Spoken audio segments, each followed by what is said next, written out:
Might as well give it that stuff. Oh, shoot. Stop my hearing. Okay.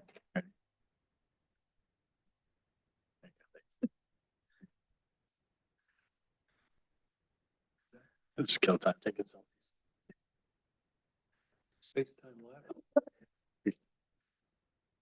You ready? Okay, fantastic.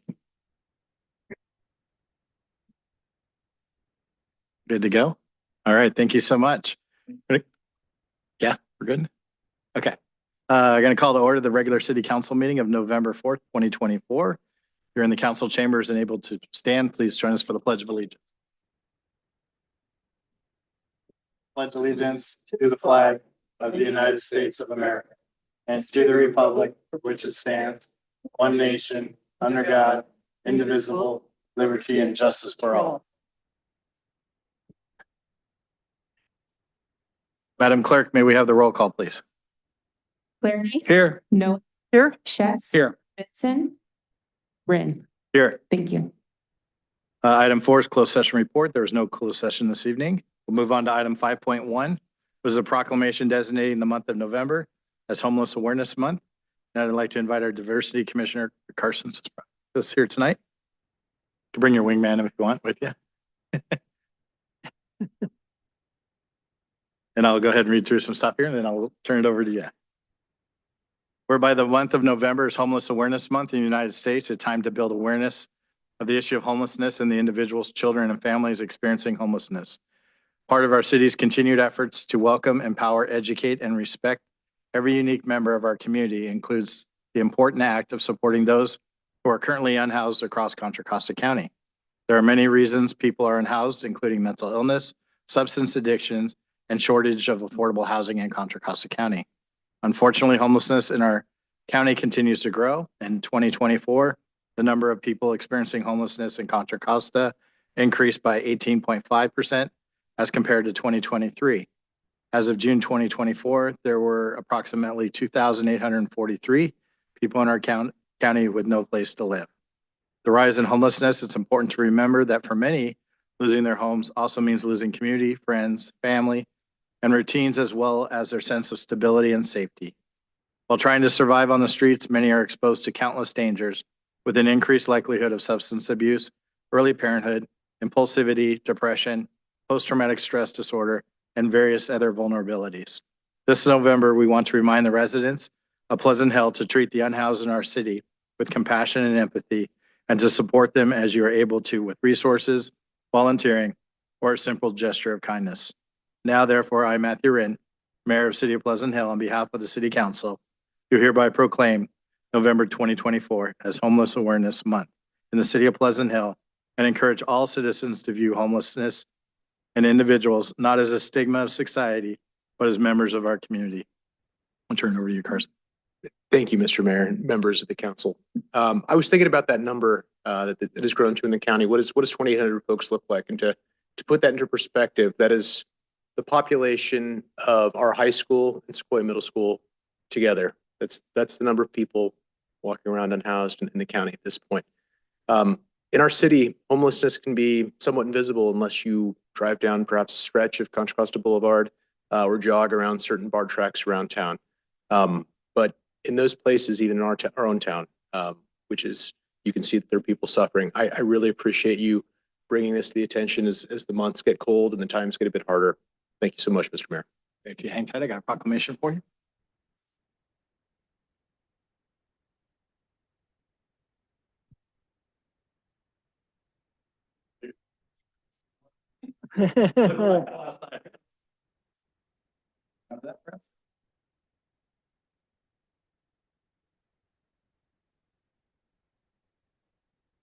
Appreciate it. Thanks.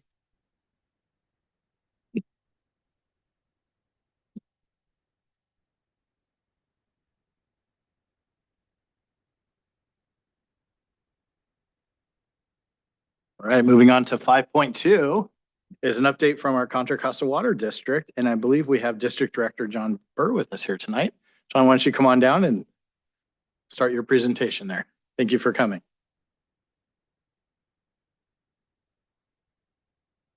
Good evening, Mayor Wren, members of the council. I'm John Berg. I'll be pleased to give you a few minutes of update on things going on at Contra Costa Water, who, as you know, provide water service to much of Pleasant Hill, in general, a portion of the city easterly of Pleasant Hill Road. I'll be followed by our director, our new director, Gomez from East Bay Mud, who will fill us in on things going on the East Bay Mud side of the world as affects Pleasant Hill. If I push, I pushed and and the computer did that as it was asked. CCWD serves 10 cities in the central portion of the county. On the west, we go out as far as Port Costa, to the east, out to Brentwood. We serve a portion of Walnut Creek to the south, and then along the shoreline, Martinez, of course, Pleasant Hill, and Pittsburgh and Antioch along the northerly shore. All the water supply comes from the Delta. We're unique in the state in receiving all of our supply from the Delta. So issues that affect Delta water quality, of course, are extremely high profile on every discussion of every meeting at CCWD. We are beyond the canary in the coal mine. We're way beyond that in terms of zeal with which we keep an eye on Delta water quality and the things that we can do to control it, to preserve it for us all. We have 4 Delta intakes. The most easterly one is out on Victoria Island. That's the island just past Discovery Bay as you go easterly on Route 4 out to San Joaquin County. We have 4 storage reservoirs, one in northern Concord, one in Pittsburgh, and one at the terminus of the canal in over in Martinez. It's all connected together by a 48-mile canal that was built in the 1930s. The water has to be pumped repeatedly to get it this far west from the intakes. We pump over all the hills out in Antioch and so on. We have 3 treatment plants, about 60,000 individual customers system-wide, in the 500,000 customers, roughly half the population of the county that we serve. Over 900 miles of pipe, and as you can see, dozens of storage tanks and pump stations round and about the community. The upper left corner is where the water starts. That's Shasta Reservoir, which is run by the Federal Bureau of Reclamation up in Redding. That's the big reservoir on the Sacramento River, the largest reservoir in the state. It comes down the State Water Project channels, as shown in the middle there. Off on the northeast corner is our Los Vaqueros Reservoir. We pump the water into Los Vaqueros Reservoir. That was built with our customers about 30 years ago. And since the Delta gets too salty to use late summer due to seawater intrusion, as high tides late in the summer combined with the great reduction in snow melt and runoff from the mountains that occur in late summer, results in saltwater intrusion moving way out in the easterly end of the county. So to preserve the water quality and keep it usable all year, when the Delta is fresh, that being in the wintertime when it's raining, we pump like mad to fill up Los Vaqueros, and then late summer, we start draining the water back into the canal out of Los Vaqueros, preserving the excellent water quality. As shown here, we have pump stations along the canal to the 3 treatment plants shown in the bottom there, and to the happy little girl, a representative of those 61,000 homes that we serve. Lake Shasta, as of this past week, is 62% full. Mother Nature largely controls how much water is in Lake Shasta. The Bureau has competing interests in its management of the reservoir at Shasta. It's a vital resource for propagation of the salmon migration up in the Sacramento system. So they have to release water, and not only release water, but release cold water as is required by the salmon in their spawning cycle each year. And of course, they produce significant amounts of electricity through the hydro plant that's at Shasta. Suffice to say, it comes down and we grab, at the time of the year when it's fresh, we grab the water and pump it up to Los Vaqueros. Los LV is 88% full currently. And of course, that goes up and down each year depending on whether we're draining down to preserve water quality to our customers or whether we're filling. I promise this is the only engineer type graph I'm going to show you tonight. All right, engineers are terrible when they give talks at boring people with charts and graphs and numbers and such. And I try to be a Renaissance engineer and quit doing that.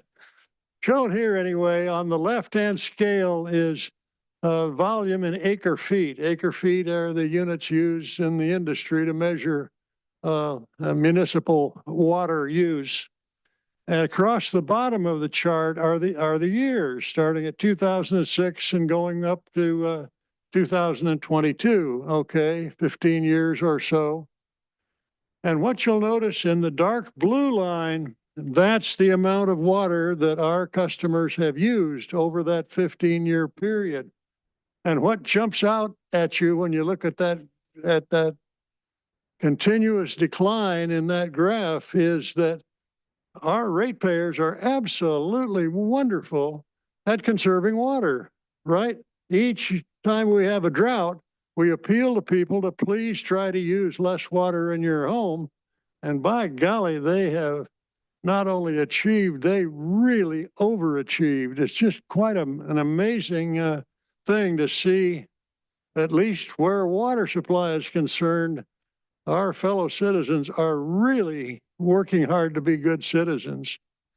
The shape of that curve has a lot of implications on how we financially operate the district, because we are not supported by property taxes. We virtually don't appear on the property tax bills.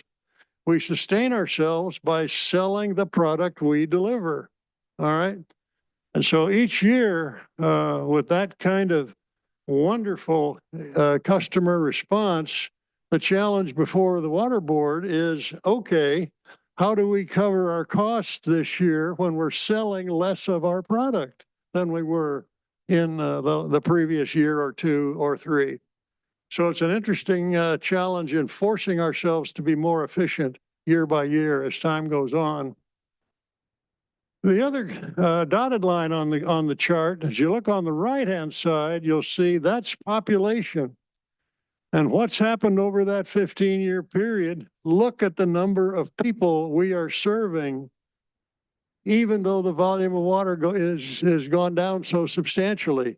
So the point is that thanks to the efforts of 500,000 people that are hooked up to the system, we've got enough water that businesses are not constrained, that industry is successful and continues to flourish, that we are not suffering for lack of water resources to sustain jobs and other things that are very important in quality of life. Even while using less water and managing through the annual miracle to get the bills paid, we are serving more people year by year in the community here. All right, you have now passed the exam on the one chart that had numbers on for you. All right. I want to talk just a moment about the canal. Shown here in dark blue is the 25-mile portion of the main canal, which brings the supply from out near Discovery Bay all the way to the west to our big treatment plant in North Concord. Shown across the bottom there are annual pictures of what happens on that canal. It was built in the mid-1930s. Lots of it is just a simple earth embankment put up without benefit of much engineering at the time. On average, once a year, somebody manages to go to a really good party and manages to drive through not one, but two fences and drive their car into the canal. Kids manage to fall into it or throw frisbees over the fence into it and climb the fence when they shouldn't. So there's real safety issues in the easterly portion of the canal. And as you can see off on the right, even the portions that have concrete lining, that lining is 80 years old in some areas and is every time we get significant winter storms, why some of the lining will slough off. So we have lining repair projects every year that we have to undertake to keep the canal in service. So we've embarked on a program that you'll be hearing about probably over the next 20 or 25 years as we can find money to implement it. And that is to replace the canal with a pipe. What's shown here is a portion of the first 3 miles of the 20-odd miles that we've completed. Shown in the middle is the canal that we pumped the water out of. We pumped the water around while the construction work was going on. And shown there is this big concrete pipe that we are placing in the bottom of the empty canal. And then we backfill over the top of it. And after that, we no longer lose water into the ground by seeping out of the base of the canal. We no longer have evaporation of water from the water surface, and no longer can anybody manage to drive their car into the water and hurt themselves. That's a 10-foot diameter pipe, big enough literally you can put your car inside and drive from one end to the other. So we've completed 15,000 feet of our 20-odd mile project. And as I say, we'll be working on that as we're able to arrange financing over many, many years to come to continue the vital service of the canal to bring water to our service area, but to do so in a manner that's even safer for people and for the environment. We've got nearly 900 miles of pipe, as you saw on the other slide, that takes the water around and about to all of our customers, including most of Pleasant Hill. Lots of projects like this are done each year. Our target is to rehabilitate 3 miles of distribution pipelines each year. The pipelines, some of them date since the mid-1930s. They leak, they develop cracks, they become more and more hostage to breakage in the event of earthquakes and such like. A whole host of problems reduces the reliability. So we are, every year we strive to do about 3 miles worth of replacement with modern materials that'll get us another 100-year life out of the pipelines that are in the neighborhood streets. There's all kinds of things we do to be helpful to our customers. Lawn to garden conversion is a very popular thing. We subsidize people who will agree to take up the grass from their front yard and replace it with native drought tolerant landscaping that doesn't require irrigation anymore. We've converted over 4 million square feet of the service area, people's front yards with that program in recent years. A wildly successful thing that's very actively, it's both promoted and it has lots and lots of momentum going each summer. We make further advances on that. In conclusion, I wanted to give you 30 seconds about the expansion of the Los Vaqueros Reservoir that you may have read about. We've been talking about doing it for 20 years, right? This was a scheme developed in the about 25 years ago to make a second expansion of Los Vaqueros to increase it from its present 160,000 acre feet capacity to 275,000 acre feet by enlisting the cooperation of surrounding water agencies who each would contribute a portion of the cost of raising the dam and doing the needful to make that capacity increase take place. What's happened is, as the studies have proceeded, particularly in the last 2 years, it's become apparent that the original construction cost estimates were way off. The cost estimate of the dam expansion now has almost doubled to $1.5 billion. And the consequence of that is that the benefit cost ratios that looked so promising 20 years ago simply don't pencil out anymore, to the point where 3 of our 8 partner agencies have said, time out. We can no longer participate because our costs simply have taken us to a less than zero benefit cost ratio on the water that we would get out of an expanded Los Vaqueros. Confronted with all of that, we've decided that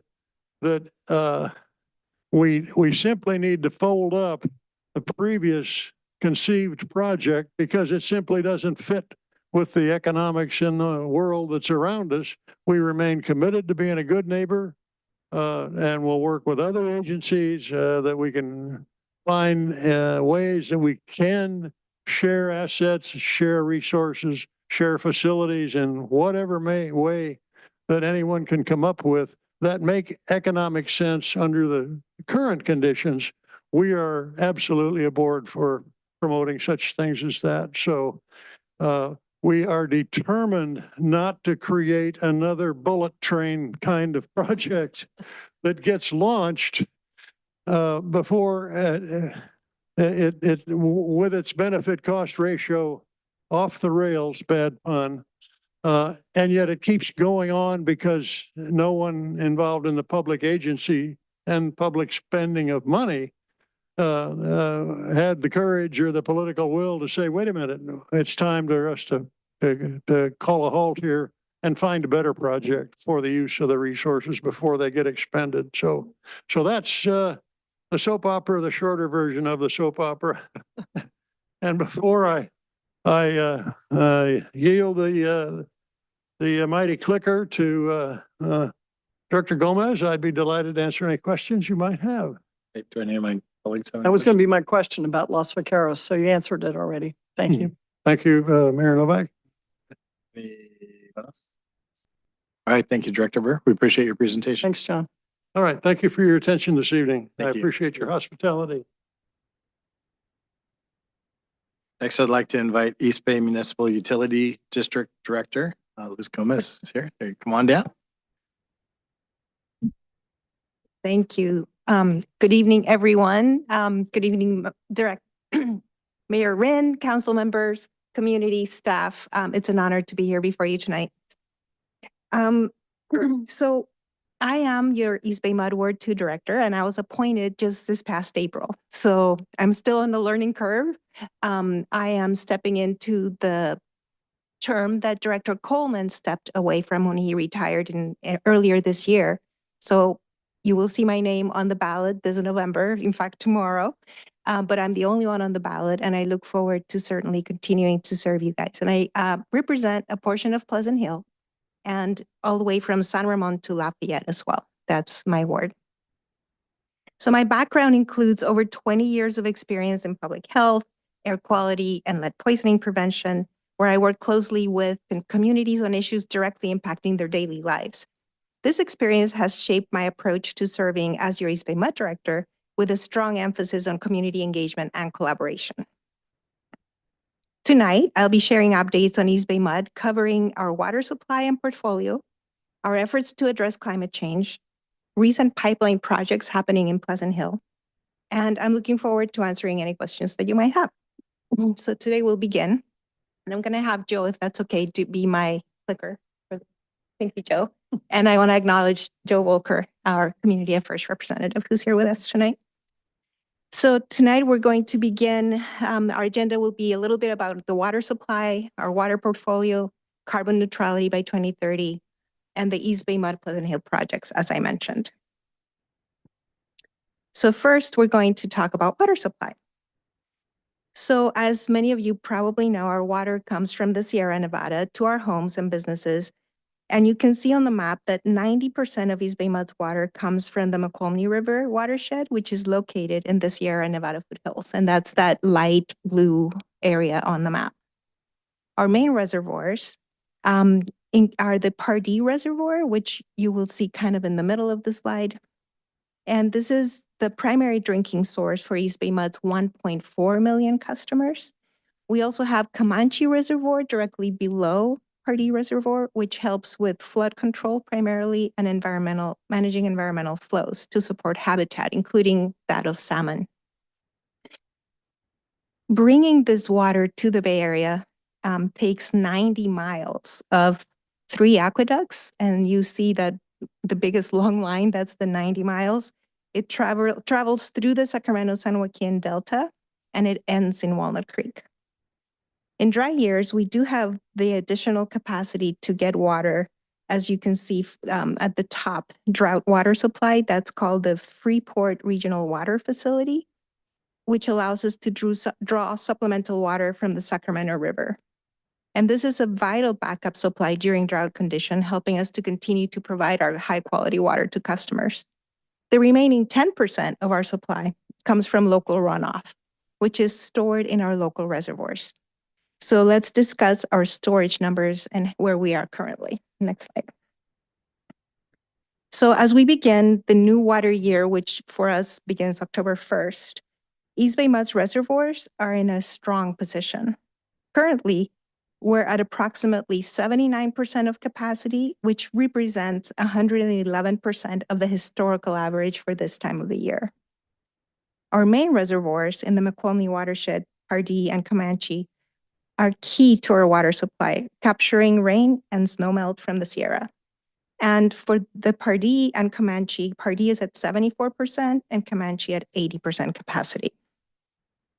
Now, here in the East Bay, we also have 5 additional reservoirs, including Briones, San Pablo, Upper San Leandro, which are collectively around 107% of average capacity. So with these strong water levels, we're prepared as we look toward 2025. However, we remain cautious because we know we're anticipating a La Nina year instead of El Nino year. And this could bring either a dry or a wet winter. It's sort of like a 50-50 chance. So in a dry winter, we may need to draw on these reserves more, while a wet year would allow us to capture even more water. So our team is constantly closely monitoring the storage levels and the weather forecast to adapt to any scenario. Next, please. So a little bit more about our supplemental water supply strategy.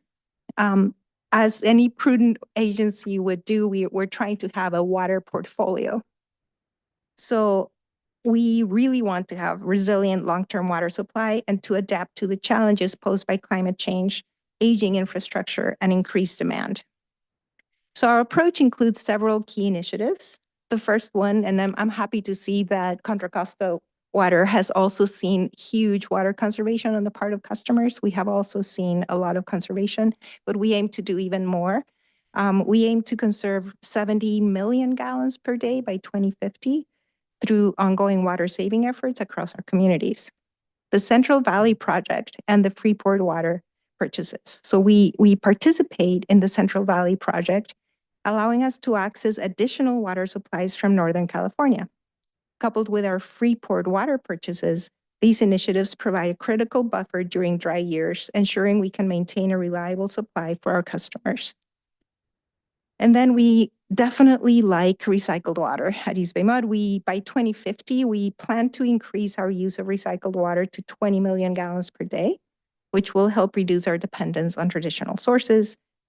A groundbreaking study project that we've been embarking on, it's actually groundwater storage.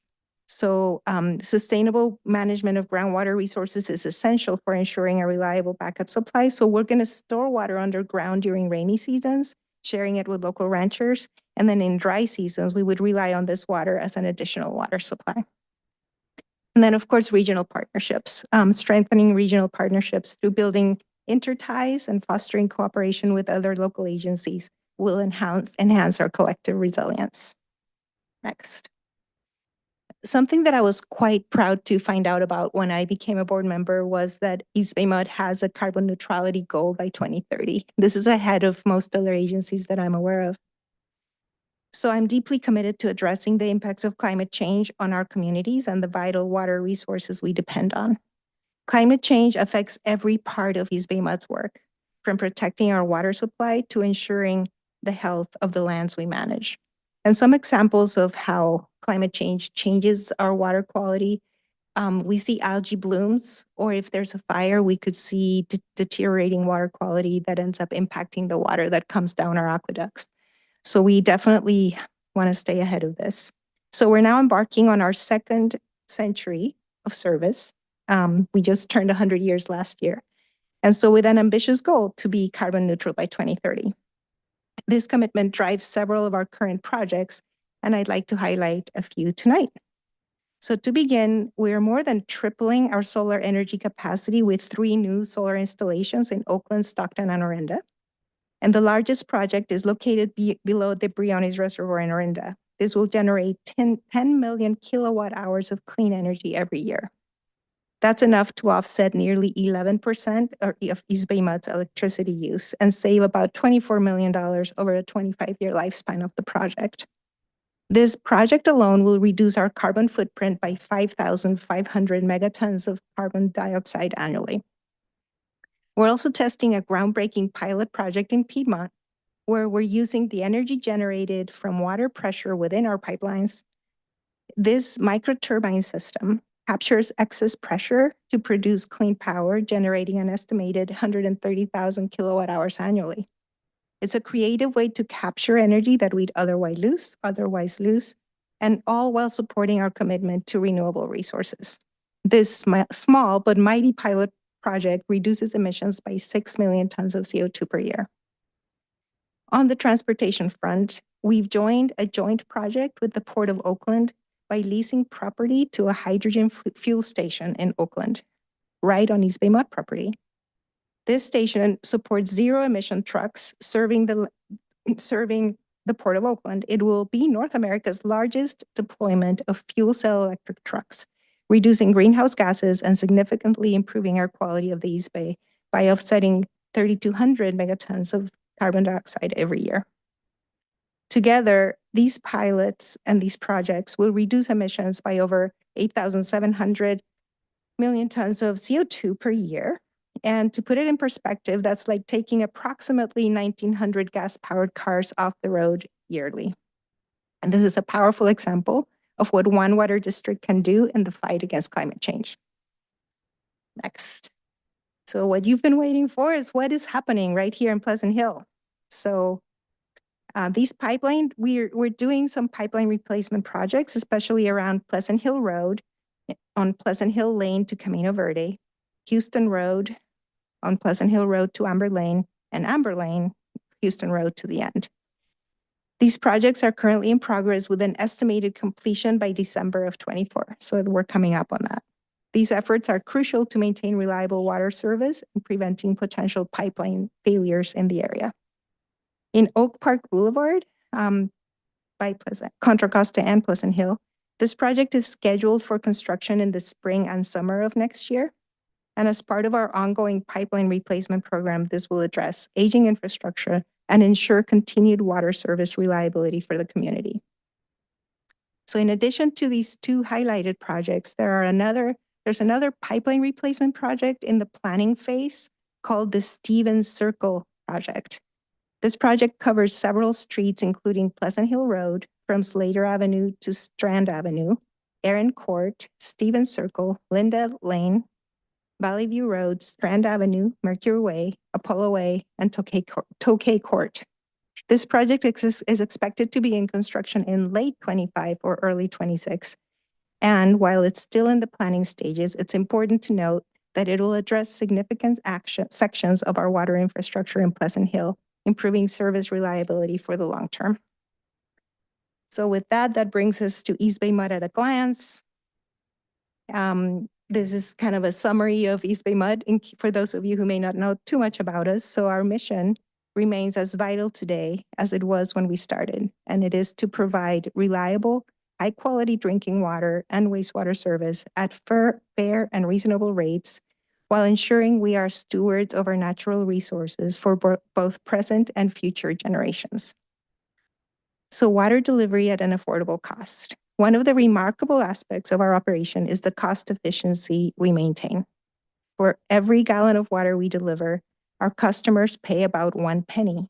And this is a testament to our ability to provide critical services at affordable rates.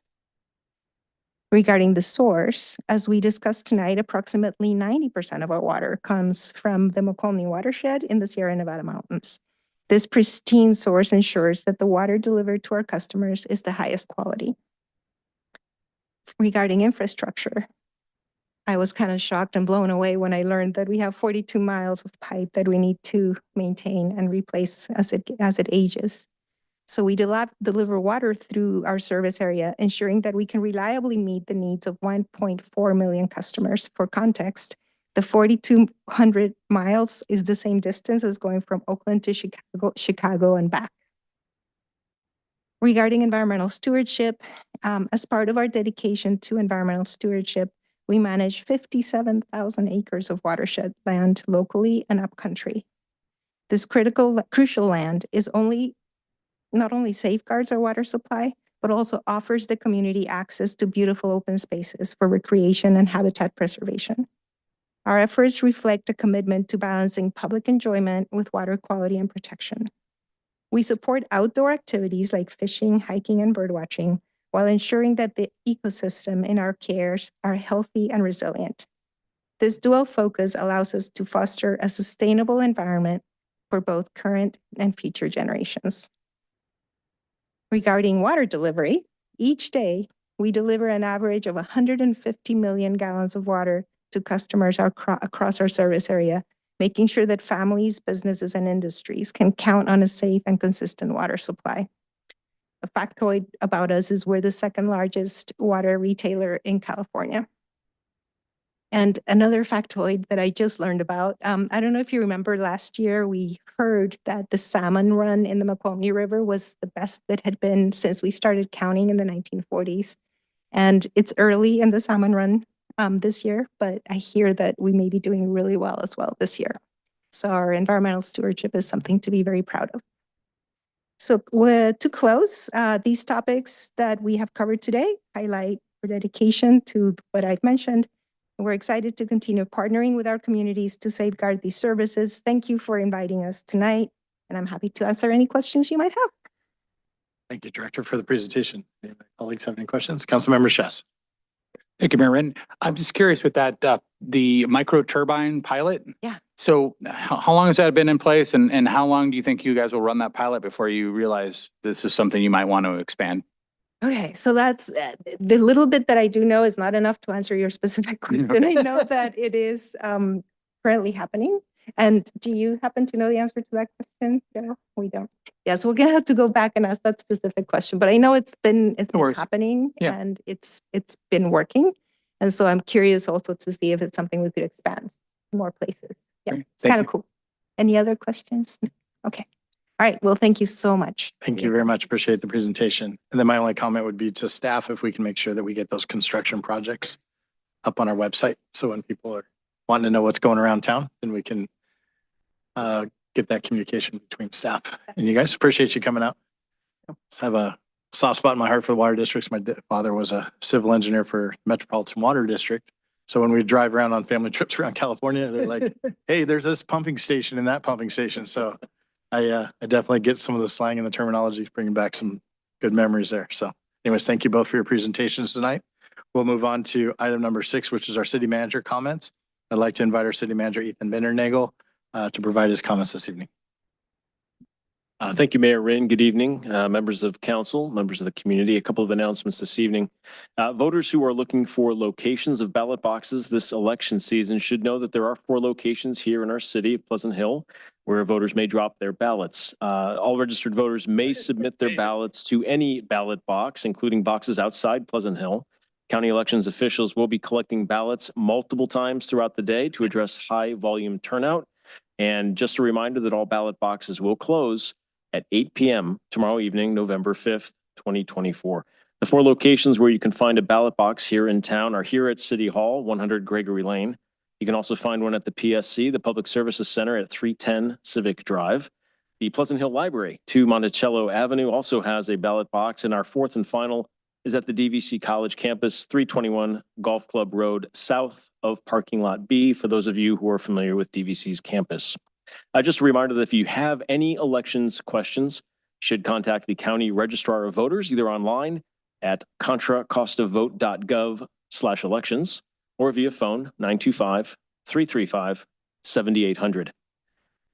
The Commission on Aging is hosting a free workshop on coping with grief during the holidays, recognizing that the holidays can be an especially difficult time for those who have lost loved ones. This workshop will provide information on how grief might impact you and what you can do to manage it. The workshop is set for Wednesday, November 13th. That's next Wednesday, 1:30 to 2:30 p.m. here at City Hall in the large community room. Pre-registration is appreciated. You can visit phillca.gov/COA events, and a Zoom option is offered during registration. Lastly, do you or someone you know play in a band? If so, this announcement is for you. The City of Pleasant Hill Civic Action Commission is looking for performers for next year's 25th anniversary season of the Sunset by the Lake Summer Concert Series. Applications are available online at phillca.gov/summerconcerts, and they will be accepted for about another 10 days until next Friday, November 15th. So there is still time. That concludes my comments. If you have any questions, happy to answer. My colleagues have questions of our city manager at this time. Now, we will close item 6, move on to item 7 as general council announcements. 7.1 is reports from council members on meetings or conferences attended at city expense. I don't believe we had any last 2-week period here. No, none. We'll move to 7.2, general announcements from council members, and I'll start to my left with Vice Mayor Noack. I just wanted to make one announcement. I sit on Contra Costa Transportation Authority Board, and we did receive a $166 million grant from the federal government for expanding the express lanes from Walnut Creek up through to the toll gates. And that's about 100 million of it, and 50 million of it is going towards some other improvements around 680. So that was just awarded last week. So that was exciting news. Fantastic. Go to Councilmember Flaherty. No announcements other than I hope everyone has voted. Show of hand, who's voted? Excellent. Who's going to vote tomorrow? If they haven't voted already, excellent. It's an important election here in the city of Pleasant Hill. We've moved to district elections. So I encourage everyone to take an interest in your community and vote. Thank you. Thank you, Councilmember Flaherty. Councilmember Chess. Yeah, thank you. I joined Mayor Rinn, I believe last weekend for a ribbon cutting for a brand new human performance facility at Diablo Valley College.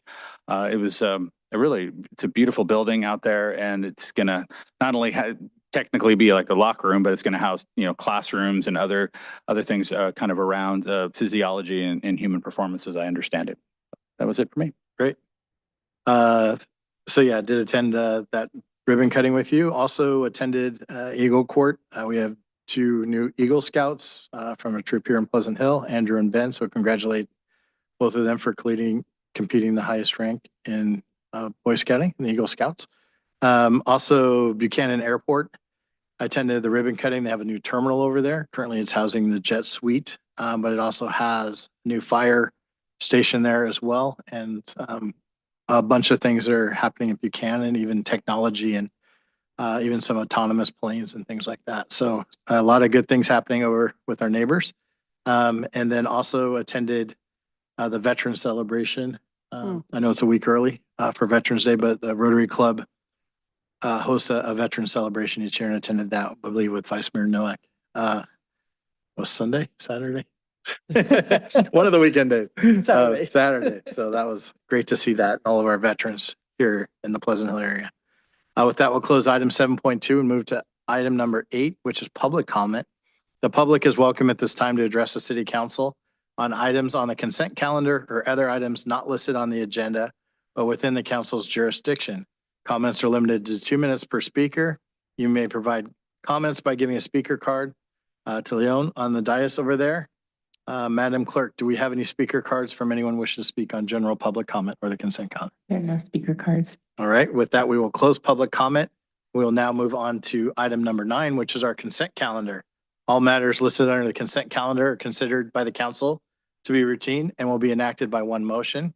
There'll be no separate council discussion of these items unless requested by a council member prior to the time council votes on the motion to adopt. May I have a motion to adopt the consent So calendar? moved. A motion by Vice Mayor Noack. Second. I have a second by Council Member Chess. May we have a roll call vote, please? Flaherty, Yes. Noack. Yes. Chess, Yes. Ren, Yes. motion carries. Motion is carried. All right, moving to item 10.1. To adopt a resolution accepting the bid and awarding the construction contract for the City Hall Public Service Center, Community Center Emergency Generator Installation Project. Authorize the city manager to execute a construction contract with CD and Power and allocate an additional $115,440 in available funding. And I believe we have Ryan with us here tonight. And Ryan, do you want to introduce yourself? Sure. Ryan McLean, Transportation Manager. Good evening, Mayor, council members. Also with me tonight is Hayden Piper with CD and Power to help answer any questions that you might have. So the item before you today, as you mentioned, is to install an emergency generator at both City Hall and then one at the Public Services Center that would also be shared with the Community Center. So that is a design build contract that we're looking at.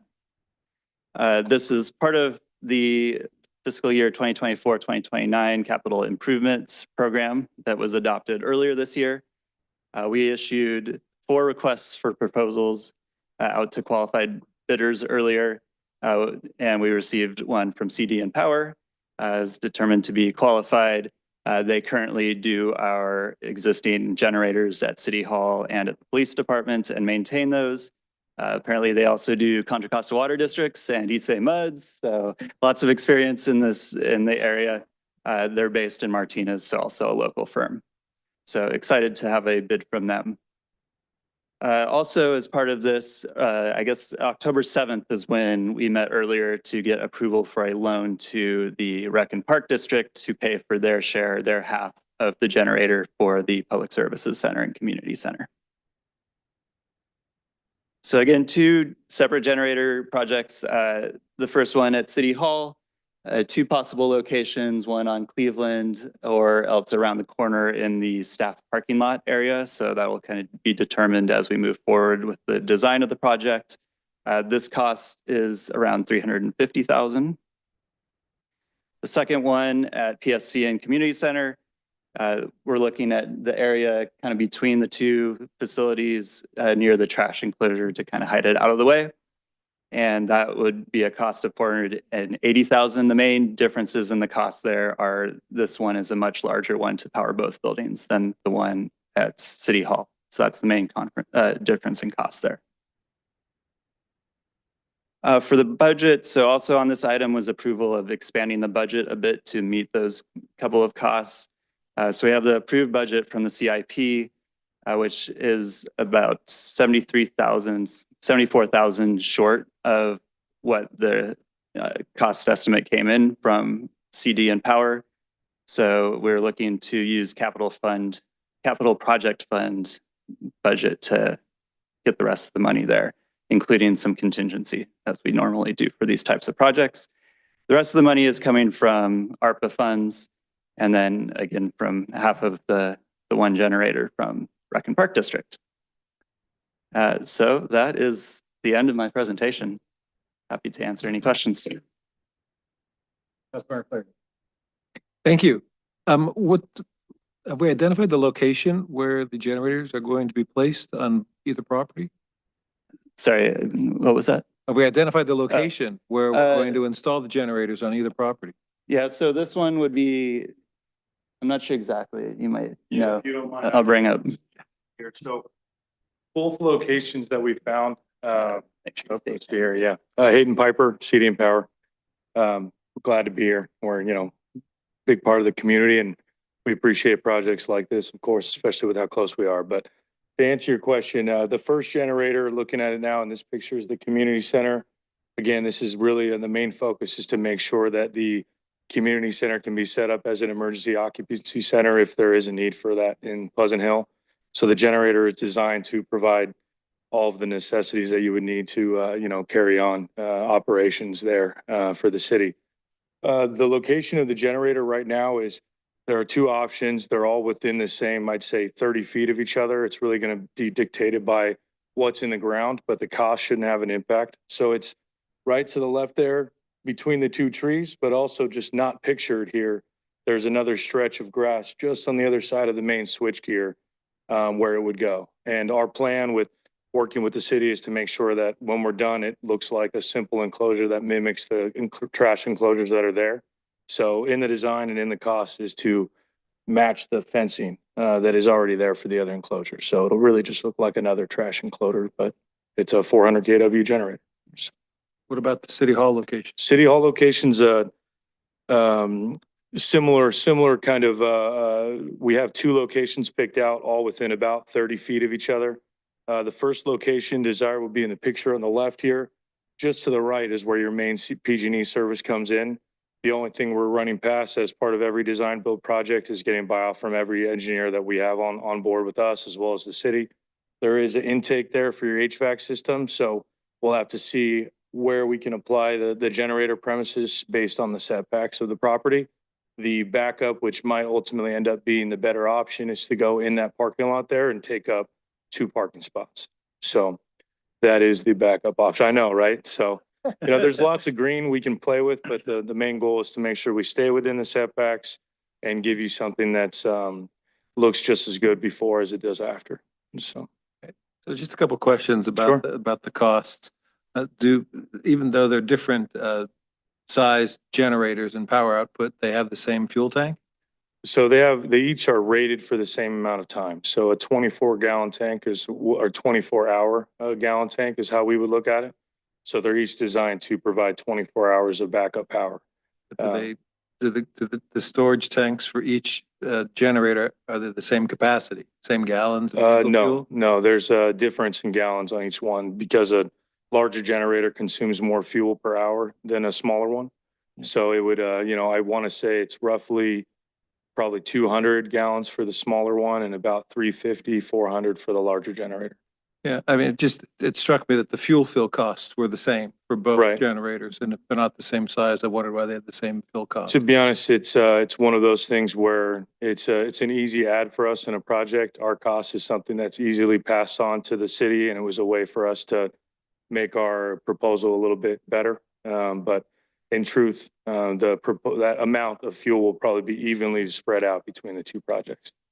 The engineering costs for the two were significantly different as well. Mm. It was about 18,000 for the community center, but over 50,000 for City Hall, and I just Yeah, concerned why there was such a discrepancy. the main reason or the main driver between the difference is because the available drawings and schematics for this building compared to the other building and compared to the community center, it was easier for us to determine a exact clear scope of work placed on where those transfer switches are going to go. They're going to back up 2 main breakers in each building. That's straightforward. Here, because there's been different levels of expansion, there's a little bit different intricacy when it comes to the single line diagram and deciphering that based off of the last approved project. So there's some load studies factored into this location where the other location, we have enough information to move on. There's also going to be a little bit different of a design as it comes to backing up the different sub panels at this location, just because the single line is more extensive. It's a smaller building, smaller load, but more intricate as far as how it's wired. So that would be the reason for the biggest, the discrepancy there is more the load study and factoring in the different revisions to as-built. So that'll probably need to be made before we can secure permits on this project. Would that be the same explanation for why the labor costs are greater at City Hall than at community center? I would say the labor costs are greater here because it's going to involve kind of good old fashioned labor, whereas over there, the cost for the civil trenching and the electrical work is higher. So that's probably something you'll also notice is, yeah, here it's more labor related and engineering.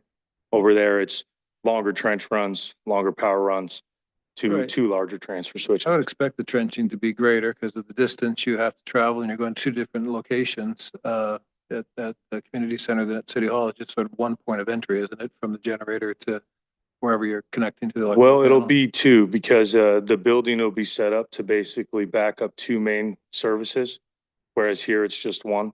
Right. So that'll be the main difference. We'll have one central location for the generator premises over at the community center, stemming to two larger transfer switches. And here we'll have one generator backing up one service, basically powering three sub panels with three separate smaller transfer switches. So Thank you. yeah, of course, we're happy to be a part of it. All right. Any other follow-up Thank you for questions your at this time? Hang tight, don't go too far because we're going to open up. Oh, sorry, Councilmember Chess, my apologies. That's for Ryan. So I'm just curious, we received one bid for this and it's nearly 10% over what our budget was. And in the staff report here, it says that there's a belief that this rebidding is not going to result in lower cost. And I'm curious as to why. Yeah, we were expecting a bid from them as the local kind of provider of this, Uh-huh. and that sending it back out, we couldn't really effectively change the scope to encourage more people to bid. And as we know, prices continue to go higher as well. So kind of delays in locking this in could end up meaning that we have higher costs. So if we were to send this out and goes into next year, you're pretty confident then that the cost would be higher rather than lower. There was other bids that came in. Right, and Okay. not necessarily an increased likelihood that we'd have more bids as well.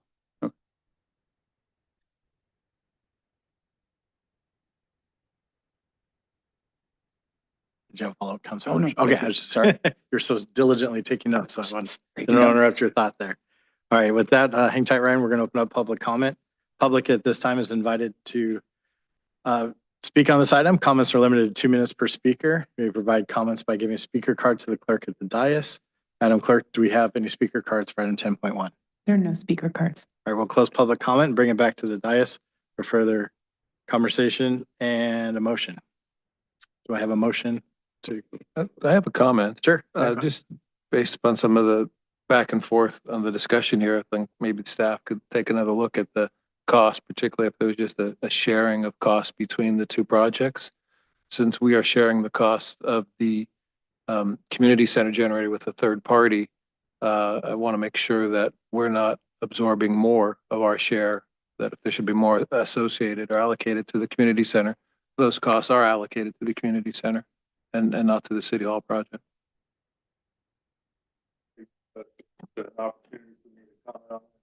Yeah, you can. I would Well, like to say that Give me the microphone, please.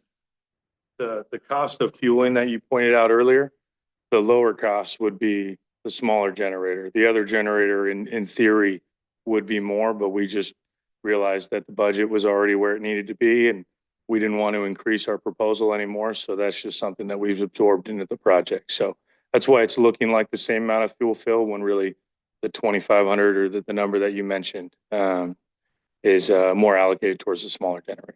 So, and then also to your point, Councilman Sheesh, we are a independent generator company. So part of what we do for Pleasant Hill, Concord, Brentwood, a lot of other jurisdictions around here, as well as, Kaiser, John Muir, different entities, is we do value engineering services with all of the available manufacturers.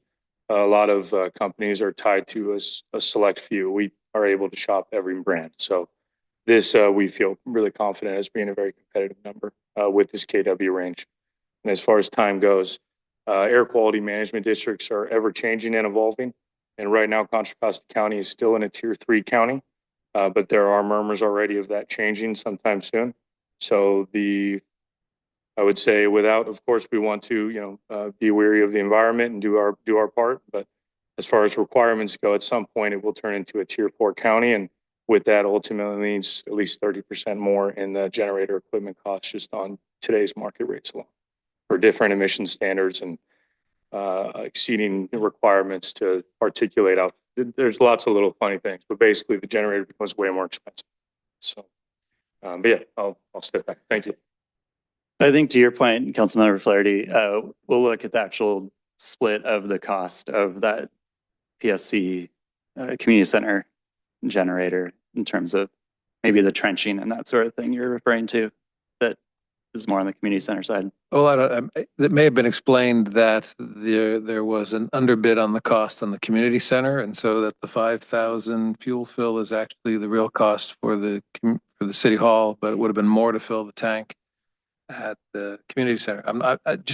We don't need to do this at a public hearing. I'm happy with the project. You know, I've been advocating for emergency generators at both these locations for quite a long time, so I'm glad we're finally there. But just asking to maybe sharpen your pencil and take another look at the numbers. Okay. Thank you. Those are my comments. Okay, thank you, Councilmember Flaherty. Would you like a motion at this time, based upon your comments? Sure. Have a motion. All right, motion from Councilmember Flaherty, Second. a second from Vice Mayor Noack. May we have the roll call vote, please? Flaherty. Yes. Noack. Yes. Chess. Yes. Rin. Yes, Motion carries. so much. Now we'll move on to item 10.2. 10.2, thank you, gentlemen. Is a study session to review a preliminary draft of the comprehensive update to the city's zoning ordinance, PHMC Title 18. The proposed comprehensive update to the zoning ordinance is necessary to implement the goals, policies, and programs of the recently adopted 2040 General Plan and the 2023 to 2031 housing element, as well as to address compliance with state law and clarify and streamline existing process. Hi, Haley. How are you? Welcome. And we have our senior planner here with us tonight. Why don't you go ahead? Thank Thank you. you. Good evening, Mayor Wren and members of the City Council. Tonight, we are here for a study session for our comprehensive zoning ordinance update. I'm here just to introduce the project quickly, and then we are continuing to work with Mintier Harnish on that effort. So the preliminary ordinance before you tonight, I'll just mention, has been reviewed by our Planning Commission at 3 different study sessions, and then comments from those and the public have been included in the draft that's before you tonight. And then I will pass on now to Michael Gibbons with Mintier Harnish. He's going to give a presentation on where we're at, and then I'll be here for questions at the end. Great. Thank you very much. Welcome, Mr. Gibbons. Good evening. Thank you.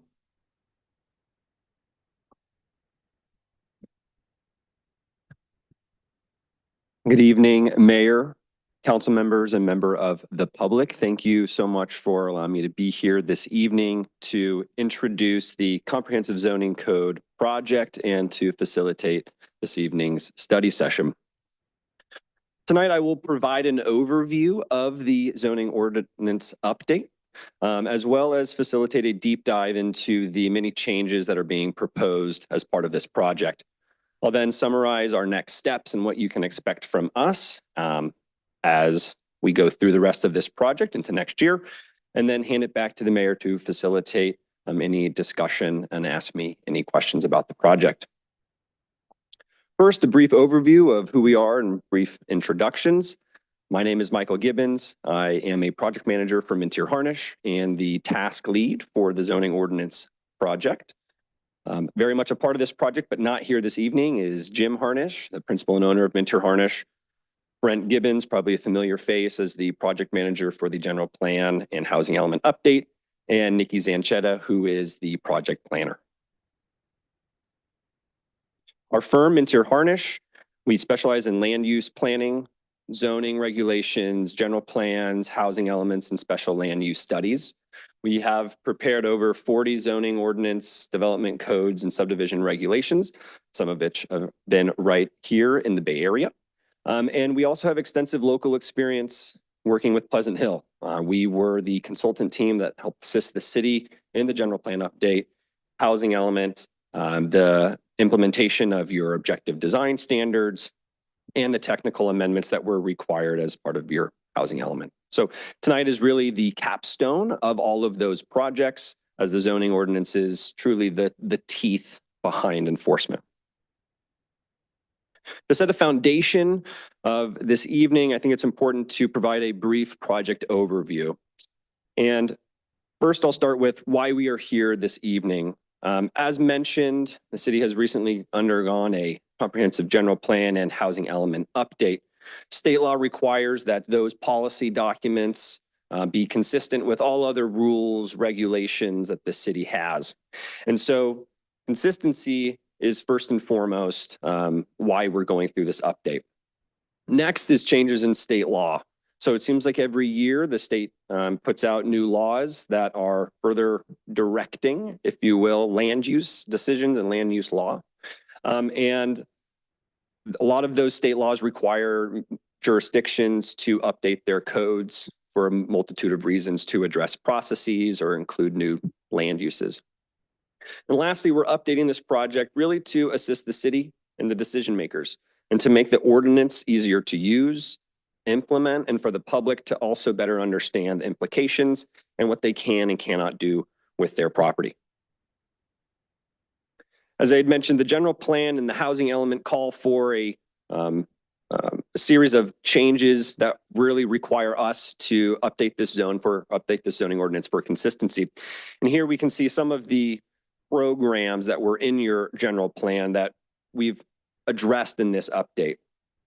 So such as Program E, development standards, which is looking at updating our parking regulations and draining standards. As far as the housing element, another example is including single room occupancies as an allowed land use that's required as state law. But what we've essentially done is gone through your program list and both of your policy documents and made sure first and foremost that those were going to be consistent and changed. With any large project, there are a series of steps involved. This is no different for this update. This is a quite extensive update. And we first start off with the drafting portion, and this is where we are currently. We started off with an administrative draft in which we worked with your planning staff to produce internal review documents. We then floated those out as a preliminary draft and facilitated 3 study sessions with your planning commission in which we did a deep dive into the major changes of your zoning ordinance. And now that really caps off with this evening as we are before you tonight as facilitating a study session on that draft ordinance. Following this evening, we hope to solicit some feedback from the public and the council. We will produce a a public review draft that will then be out for public review, and we'll go through the various public review and adoption hearings. In between that, we'll also, per state law, be undergoing an environmental assessment. Fortunately, the city has already gone through an environmental impact report, so we're very much planning to base this project and tee it off of your environmental impact report. And lastly, after we've analyzed the project, we've received public comment, what we hope for is successful adoption. This project has a total of 4 phases. We are in phase 2. The project started off with an internal kickoff meeting with planning staff. We facilitated a series of stakeholder interviews with local developers, architects, business owners, landowners to see what are the issues on the ground that should be addressed as part of this update. During the drafting portion, as I had mentioned, we facilitated 3 planning commission meetings. We are here tonight facilitating now a study session on the complete zoning ordinance update. We anticipate this phase going through to the end of this year, in which we will then start our CEQA compliance, as I had mentioned, and we anticipate a public review and adoption by early 2025. So with that out of the way, we'll get into the real heart of this evening, and that is to go through the proposed amendments in the ordinance. One of the more substantial changes that you will see as part of this update really comes down to organization. Currently, your ordinance is divided up into a series of chapters, and what we've done to provide a little more organizational structure, ease of use, is we have grouped similar chapters together into what we are calling parts, and it provides just another level of organization. And I want to touch on these briefly. We have a total of 6 parts that we are introducing or reorganizing as part of this update. And I want to go through them because that's the order that I will be facilitating the rest of the study session. So the first part is what we're calling your implementation and your enactment and your applicability. Think of this as your introduction chapter to your zoning ordinance. It lays out the applicable review authorities, severability, if there are inconsistencies in regulations, what procedures you go through. It also establishes all of your zoning districts and corresponding general plan land use designation. Part 2 is probably the part that is going to be most referenced by the general public at large, as this is what houses both your zoning districts, so the allowed land uses and development standards, as well as all of the regulations for specific land uses that you can find in these zones. Part 3 houses all of those regulations that are applicable citywide. So parking, accessory structures, signs, tree preservation. Part 4 houses all of the permit processing procedures. So how one would go about filing for an architectural review permit. What are the necessary steps to go about filing? How long does it take to review? And is really there as reference. Part 5 is what we call an administrative article. And this is really only going to be referenced primarily by your planning staff, as this is the enforcement and the administration of the zoning ordinance. So how you go about filing appeals, public noticing, hearing procedures. And part 6 is the last part, and this houses all of the definitions. So we have centralized all of the zoning ordinance definitions into one place, as opposed to sprinkling them throughout your ordinance. Easy to use, easy for referencing. So with that, I will jump into the overall proposed changes. In here, I have structured breaks for clarifying questions, as I know this is quite technical. So I will be handing it back for questions as they arise. Can I ask a question now? Yes, sir. Go ahead, Councilmember Flaherty. So the planning commission, you broke up the parts like 1, 3, and 4 were the first study session. The second one was parts 2, 5, and 6. Is that the same format? Or are you hitting us with all 6 parts tonight?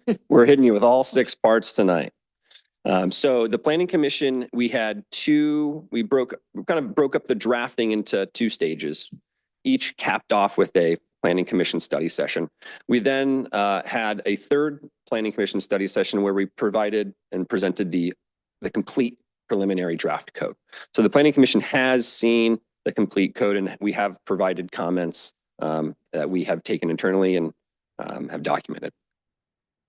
My only second question, and then I'll sit back. Bless you. Where are we on a zoning map that would give some pictorial, assistance in following what we're doing here? As far as a zoning map update? Right. So a zoning map update is very much a part of this project as well. There are consistency changes that are needed for your general plan and your housing element. That is being done, but there are some changes that we have this evening that might change that map. So we are working with your staff currently. We actually have a meeting with your GIS consultants on Wednesday to further nail down some of those changes, but it is coming very much a part of this project and a very important part of this project. Thank you. So I will start with part 1. Part 1, again, is your enactment and your applicability. Think of this as your introduction chapter, and not much changed in this article or in this part, besides some language and consistency changes. One of the more notable changes that you will see, however, is we are proposing a series of new land use designations as part of this update. So we have added those in what we're calling your zoning consistency table. This is just a brief snippet of what that looks like. But we do have an open space, recreation and parks district zone that we're proposing, as well as some other residential zones.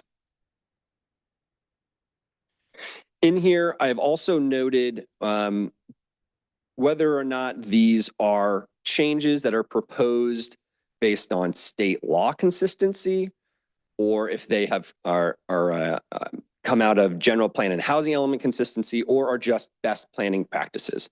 In which case, the best planning practices really we have some discretion over. State law and housing element consistency a bit out of our hands. So with part one, are there any questions about the proposed amendments? Councilmember Flaherty. You did indicate that the changes, are either to conform with our recently adopted general plan, the housing element, address compliance with the current state law, or clarify, existing, or as you say, exercise some discretion here. Of those new part one changes, are we able to just could you tell us which ones are the ones that are focused on pure staff exercise of discretion as opposed to just correcting things to make them comply with either the general plan, the housing element, or state law? Yeah, so again, not a lot changed here. All we really brought in were some language choices, so those could be just best planning practice.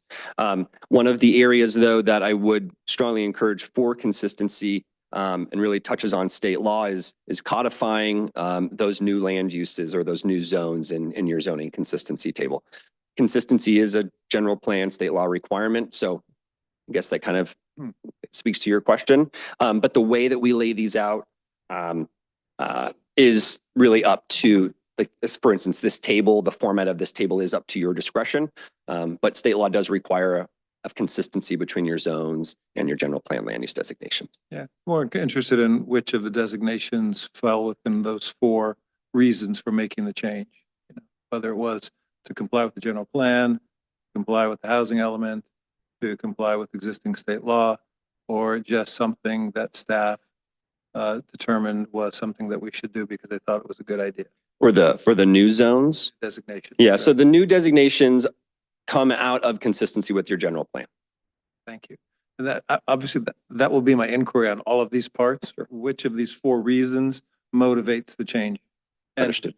I'd be more interested in a discussion of the changes that come out of staff's recommendations that these are best practices as opposed to we're just cleaning up things that need to be cleaned up to conform with the other document.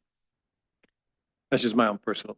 Vice Mayor. Yeah, I actually had that question of Ethan earlier today because there's a lot of redlining in here and we had 1,200 pages or so to go through. And a lot of it was, wordsmithing or rearranging stuff. And so I would get to a section, it would be totally lined out. And I thought, oh my God, why is that going away? And then it would appear somewhere else. And there's got to be a way for us to know which one is being wordsmith and which one is being done to comply with the new general plan, and which one is changing practices rather than wordsmithing. And there's got to be an easier way when we get around to discussing this in the spring to be able to identify which is which so that we are not asking questions that are just wordsmithed or change in placement of what we've had in the past. That would be helpful. Mayor and council members, Troy Fujimoto, city planner. In part to assist you with that in the agenda that went out, we did have an attachment that called out, if you will, sections that were not necessarily related directly to state law, housing element, general plan. We can go, there was none in part one to answer your question. Yeah. Part two, there are multiple sections and we can go through them when we get there after Michael makes his presentation. That really delineates what are the items that were done, not necessarily because of anything related to state law, general plan, housing element. There may be some relationship, but really where the council has more discretion, if you will, to modify as without the limiting factor of state law. Did you say we received something before this meeting It's the that staff I, report at the beginning, I think, is what you're referring There's an to, right? attachment A, Attachment A. which bullets out all the sections. the ordinance modifications? Not limited by state law? That Yeah. was- Okay. Oh, yeah. Fair enough. Thank you.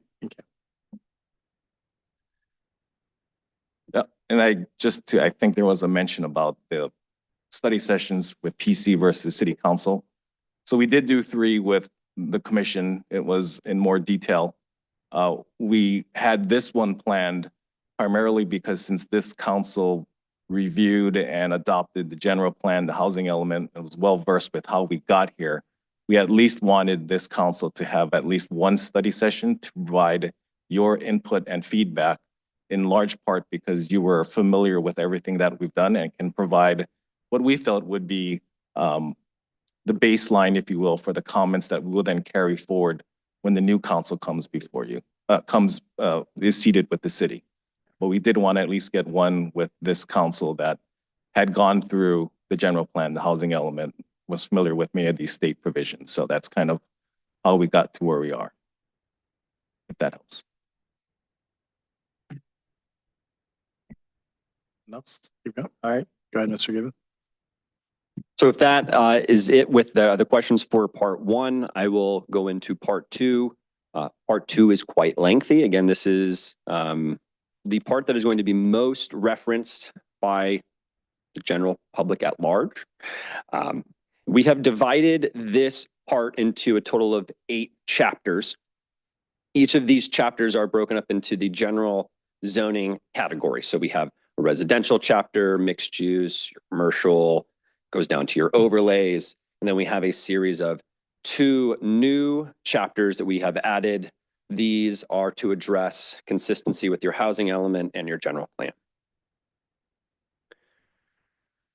So I will start with the residential chapter. This is chapter 1815. This would be the first chapter of this part. One of the larger changes that has been and really required out of consistency with your general plan and housing element is we've created 2 new zoning districts to implement the Mangini-Duluth general plan land use designation. These 2 zoning districts are broken up into an east and into a west. The idea here is the general plan really called for a phasing to development intensities to ensure compatibility with surrounding land uses. So what we've done is we've structured 2 zones that would allow for that phasing based on allowable land uses and development standards. Like to very much point out, though, that your general plan made it very clear that a master plan would be required for this site. And this site, I believe, is comprised of a total of 5 properties.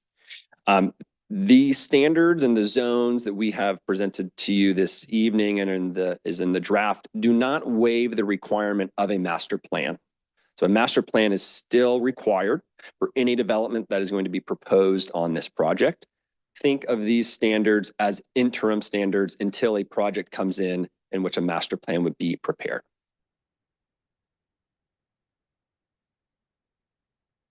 An additional change that we made, this is really a best planning practice change, comes out of dividing your multifamily single land use category into a multitude of categories. This allows for further flexibility and permit requirements or allows you to allow multifamily in a variety of zones. You can be more specific, creates additional flexibility. And it allows the city to address missing middle housing types, which is a big push on California and was addressed as encouraged as best planning practice and in your housing element. Mr. Gibbon, can we go back to the previous chapter discussion? I believe Councilmember Flaherty had a follow-up question. I don't know whether we should do this as we go through each section Sure. or, because Oh, I think okay. the Mangini-Duluth property is certainly of great interest to the council and the community at large. It is our largest undeveloped parcel. So despite creating the east and west, they both have the same density allowances of, I think, was it 6 to 13 dwelling units per acre or something like that. My numbers might be off, but they're the same. We've just created an east and west division, but they both have the same density allowances. The general plan does say that the master plan, when created, should give deference to the existing community that borders Mangini so that there is some alignment of the densities.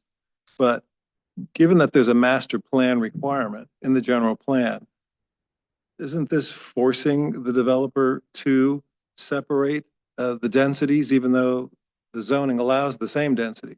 Shouldn't we just defer to a master plan proposal on what is the best way to develop this parcel, given, and being consistent with the general plan? Can I just follow up with that question since, I'm not even trying Oh, to finish sorry. it, but yeah, but I thought you were. we'll tag team here. So it may be that, single-family dwellings along the border with the existing single-family homes makes a lot of sense, and that seems to be what the master plan should provide to be consistent, but that may not be universally true. There may be a section that a developer presents and thinks that there should be some higher density in this one corner as opposed to another. And this seems to provide that flexibility, but at the same time saying it doesn't have that flexibility. Since they have the same development standards, they do. I just think that from my perspective, it makes no sense to divide the property. We should just leave it undivided, subject to the general plan and the master plan requirement of the general plan. So I'd be more curious to know what the thinking was behind that, because that wasn't part of the original presentation of planning that came about in the second or third study session. I don't think that was a staff recommendation at the beginning to divide the property up.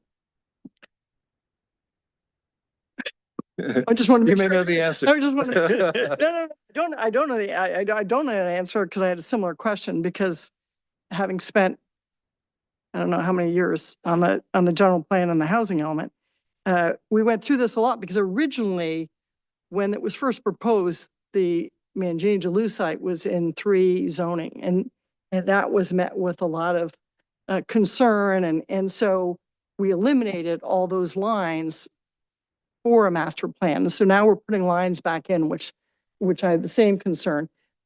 The density ranges are in there, but and similar, but then there's setback differences, which I think is what gets you into that different multifamily versus single family.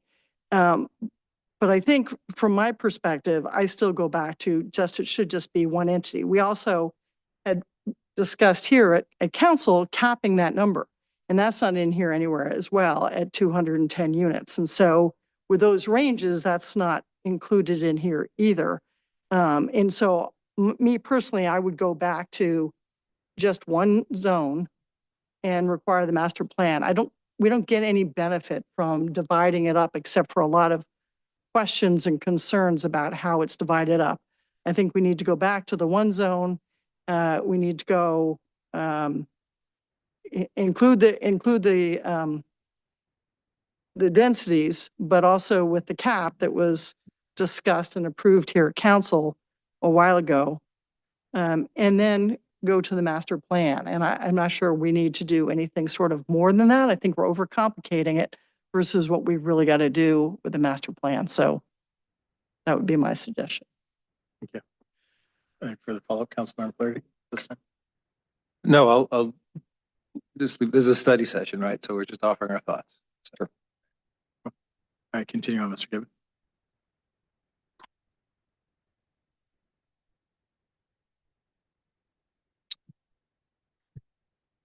Next group of changes are really land use specific.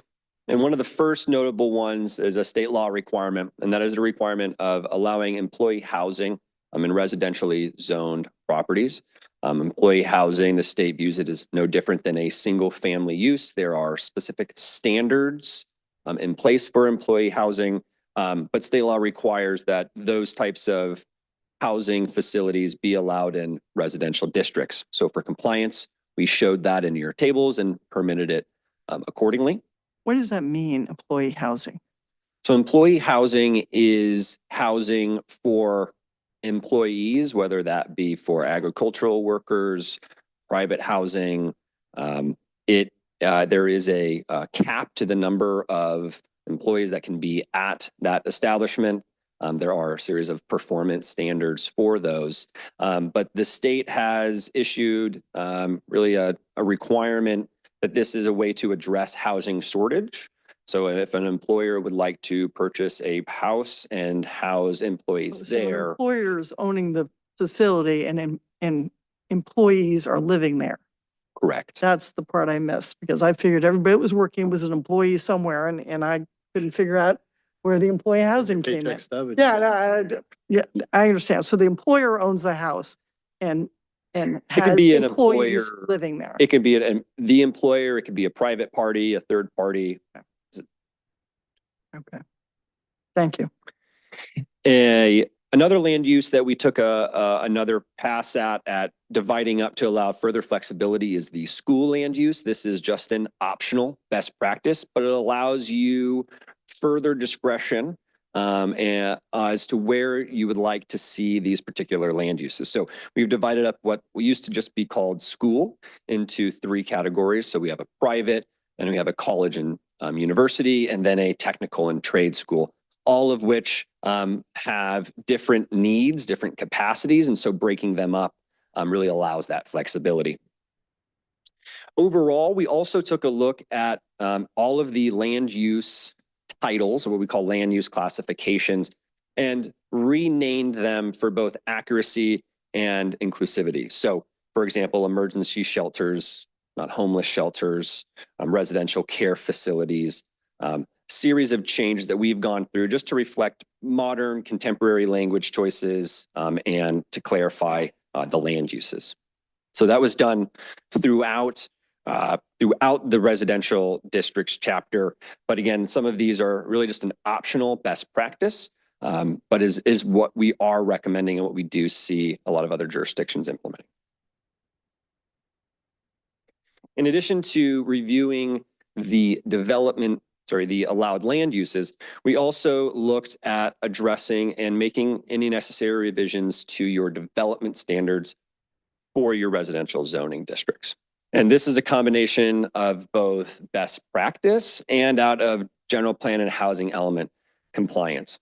So one of the first changes that we made was to the R6 zone. After looking at the general plan and the new density that was required of the general plan, we needed to make a change into the square footage of the lot. For building height, we've proposed some building height increases in your multifamily, very high. Now, previously was 60, we're proposing an increase up to 75. Again, this is looking at what the general plan was encouraging and the development standards specified in your general plan. We also looked at lot coverage for your multifamily, very low and low. Previously was 40%, proposing that to be 50%. And then looked at reducing the scenic route setback from 25 feet to 50 feet. This was looked at and viewed as a constraint, identified as a constraint in the housing element. We also then looked at and clarified as necessary, any revisions to your ADU and your JADU provisions. As you know, state law requires that these are essentially allowed by right. What we did was just ensure consistency with state law. Your planning staff has done a phenomenal job over the year, though, staying up to date on law changes. So not much in the way changed here besides just language and wordsmith. Councilmember Flaherty. Yes. I don't think you mentioned, but this was in the staff report and it's in the same section about residential zoning. And it said that to correspond with the new general plan densities, the minimum lot area of the R6 zone has increased from a 6,000 square foot lot to a 6,313 square foot lot to comply with the new general plan density range. It seemed like a bad math equation to me, and I'm not a mathematician by any stretch, so that's why I didn't understand it. But you made the lot bigger so you could make it more dense? To achieve the general plan density requirements, correct. I mean, I guess you could have the same density in a 6,000 square foot lot. It would just be taller, I guess. Right? And it trade-off? wasn't achievable at build out. When we actually looked at what the general plan was calling for density and then looked at the development standards, the new general plan, that zone wasn't consistent. It couldn't meet feasibly when you look at your setbacks and your height. When I first read it, it seemed illusory that to achieve the density, we made the lot bigger. And that seemed inconsistent. You know, I'd expect something more compact and stuffed into the 6,000 square foot lot as opposed to making a lot bigger to put something smaller. But anyway, I understand what you're saying. Maybe I read this too closely. Never, never. All right, continue on, Mr. Givens. So that really does it for the zoning districts. Also contained in part two, as I had mentioned, are the standards for specific uses that are allowed in your zoning districts. And so one of those ordinances that is in this part is your density bonus provisions. So state law requires that affordable qualifying projects can apply for density bonuses or concessions or waivers to development standards. We have gone back, reanalyzed your density bonus provisions for consistency with state law, and then have offered a recommended approach to reduce the amount of text and verbiage and complicated nature of these types of ordinances. Density bonus law is one of those topics that is often changed at the state level. So what jurisdictions end up doing is having to update their density bonus law every year. So we've taken the approach is to save you time and your staff time, is what we are doing is we are keeping the existing structure, but we're referencing out to state law. And the state allows us to do that and still finds it in compliance. So it's not specifying specific numbers, but it is saying, hey, you can go here and you can find this regulation in the development in the California Government Code. So that does it for part two, the residential zoning districts chapter. I will hand it back.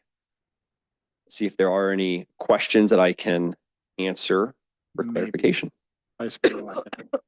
Excuse me, just want to start. Getting choked up about it. She's so excited to ask this question.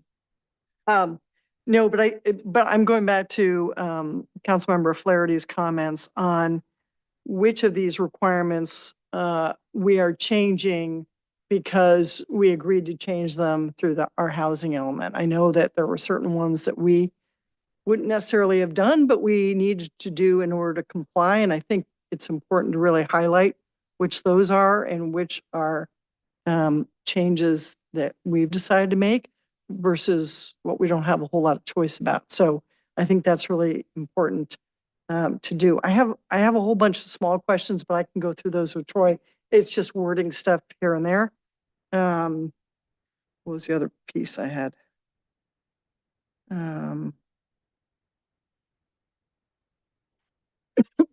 Oh, I know when thank you. When we come back to doing this later on for approval, for me, it would be really helpful for some more visual. When we did this in the housing element, we were showing examples of the density on lots. And it's really hard for me as well as the public to probably understand what that kind of density looks like on lots. And I think it will be really helpful for the public to get a visual. And we probably have many of them still left from when we did the housing element. So if we could see those, I think that will allow the public to be better informed of what kind of some of those densities actually look like or feel like or could look like. So I would just ask that we make sure we do that next go round as well.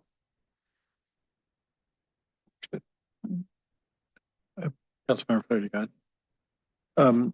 So I don't think you focused on this specifically, but in our housing element, and we're making a zoning change to comply, is to allow sort of the fourplex on the single family residential parcel. Right now we have the duplex, which is mandated by state law. But I think because of our housing element, we're now going forward with the I'll call it the fourplex opportunity in the residential.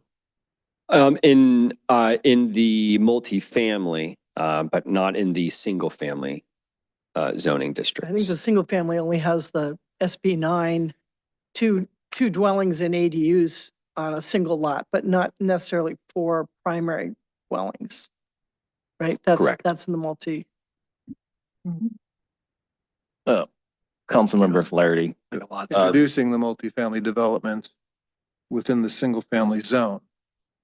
Isn't that what we're Yes. doing here? So the 3 and 4 units are conditional in single family and they're permitted in multifamily. And we're extending it to a conditional in single family to address the housing element provision that wants the city to open up opportunities to create missing middle income type of housing, which we believe Fry and fourplexes are. Right. And so we're creating a multifamily zone within the single family zone. Correct. So I kind of just shortchanged that and said you can now build a fourplex in a residential neighborhood. That's what this would be allowing. Because, Conditionally. again, without the visual, like, I don't, is there any portion of our residential area that is not going to be designated as a multifamily zone as well? I mean, is the entire single family zoning also going to have an overlay of multifamily within the single family? So the allowance in single family, they still have to meet density. Right. So if they, if you had a smallish parcel, you may not be able to get 4 units on there, and that's why we have it conditional. So there is still some Some type of- development standards that attach to that as well. the density is attached, and there are development standards. So even though we're allowing them conditionally, it doesn't mean every parcel could actually accommodate that level of, that intensity of development in single family. So that's why we have it conditional. We need to look at that. And are those standards here that, let's just take the what if that there is a multifamily overlay on a single family parcel, what size does that parcel need to be to have the opportunity to tear down the single family dwelling and put in a fourplex in? Well, there's a couple of things happening. One is current state law, which already on a single lot, you can do a 2-unit project. So if you had a 10,000 square foot lot, you could subdivide it through an urban lot split, and then you could do two-unit developments on each side, which would give you 4 units. And that's in a 10,000 square foot lot. And that's through current state law. So this level, it depends on what zoning designation you are, because the size will then dictate how much units you can get based on the density. So I'd have to go through the math, tell you what that breaking point is for a 3-plex and a 4-plex in respective single family. Fair enough. And state law, I believe, now allows you to have each of those units separately assessed, and you can divest, transfer title to one of those units. And that would apply here in the multifamily, I'll call it the 4-plex opportunity. Somebody, if they did that, they could then separate those legally and sell off the units to other folks. I believe that there is a provision that the property owner has to sign has to include a 3-year affidavit that they will live in one of the You properties. have to live there for a while. Yes. Okay. Hang on.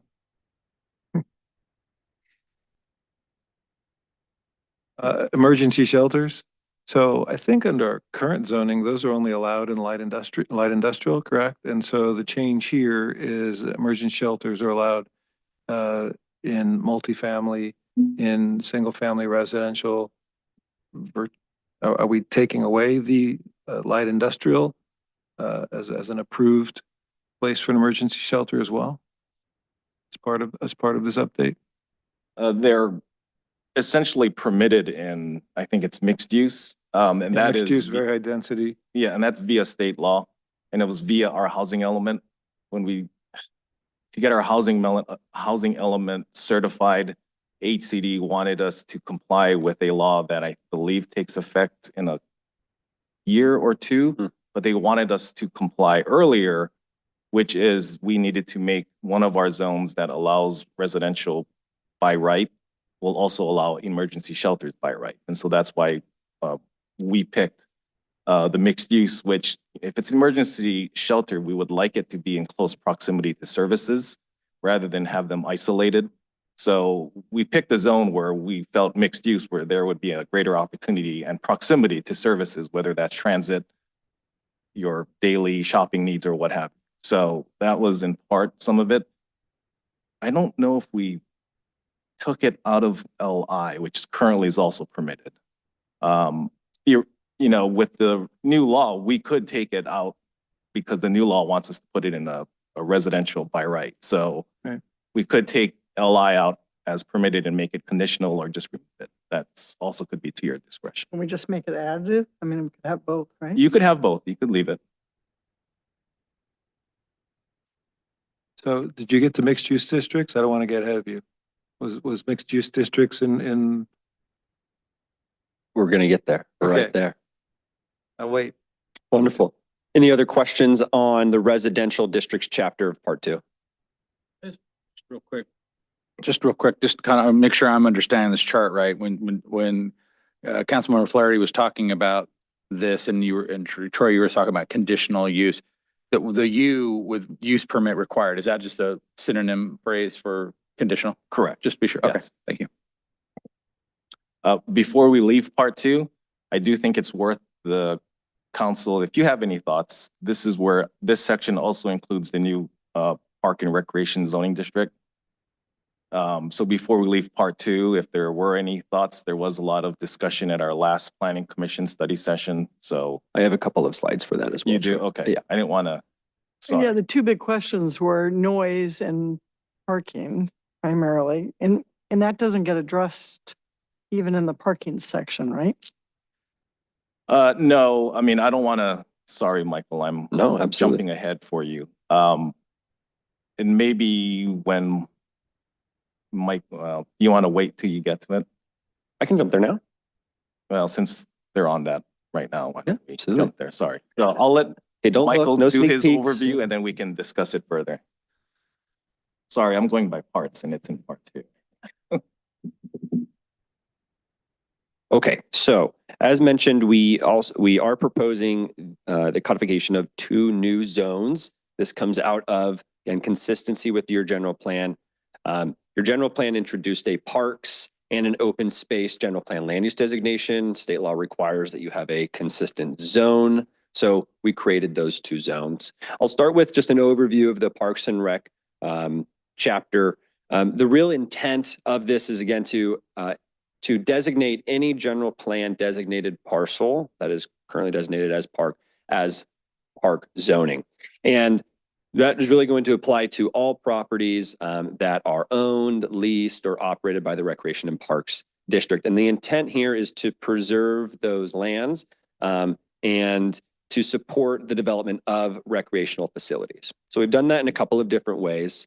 And the first way is establishing a series of allowed land uses that are allowed with the zoning permit.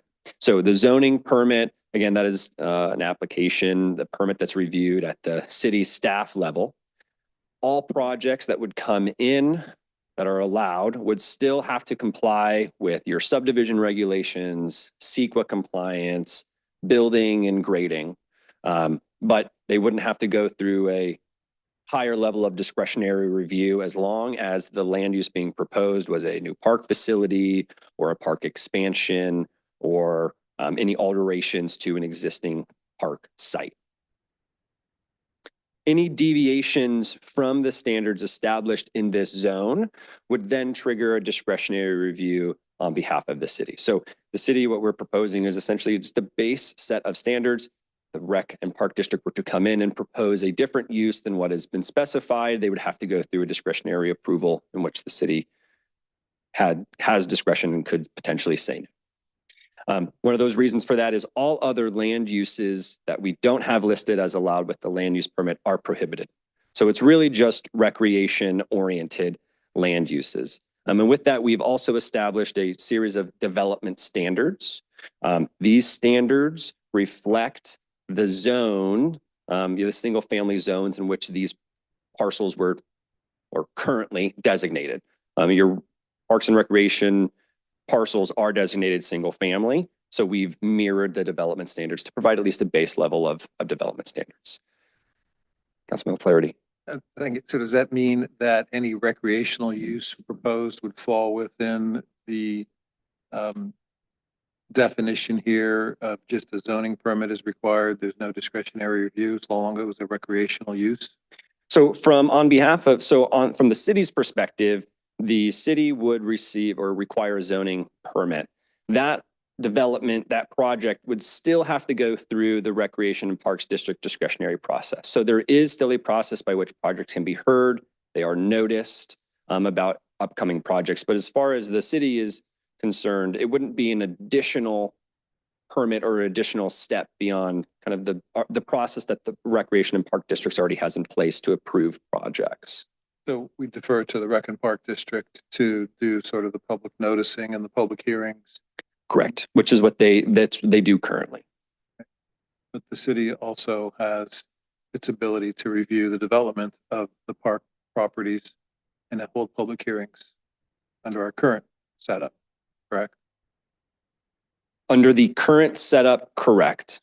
So we would be giving up that oversight unless it was a non-recreational use.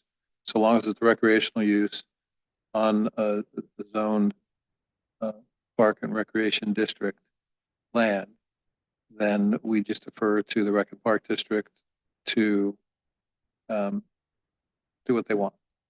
So the Recreation and Park District would still have to comply with the development standards that are being proposed. So you do and you are establishing regulations. It's not necessarily a free-for-all. And your planning staff is requiring a zoning permit to confirm that the proposed project does comply with the minimum standards.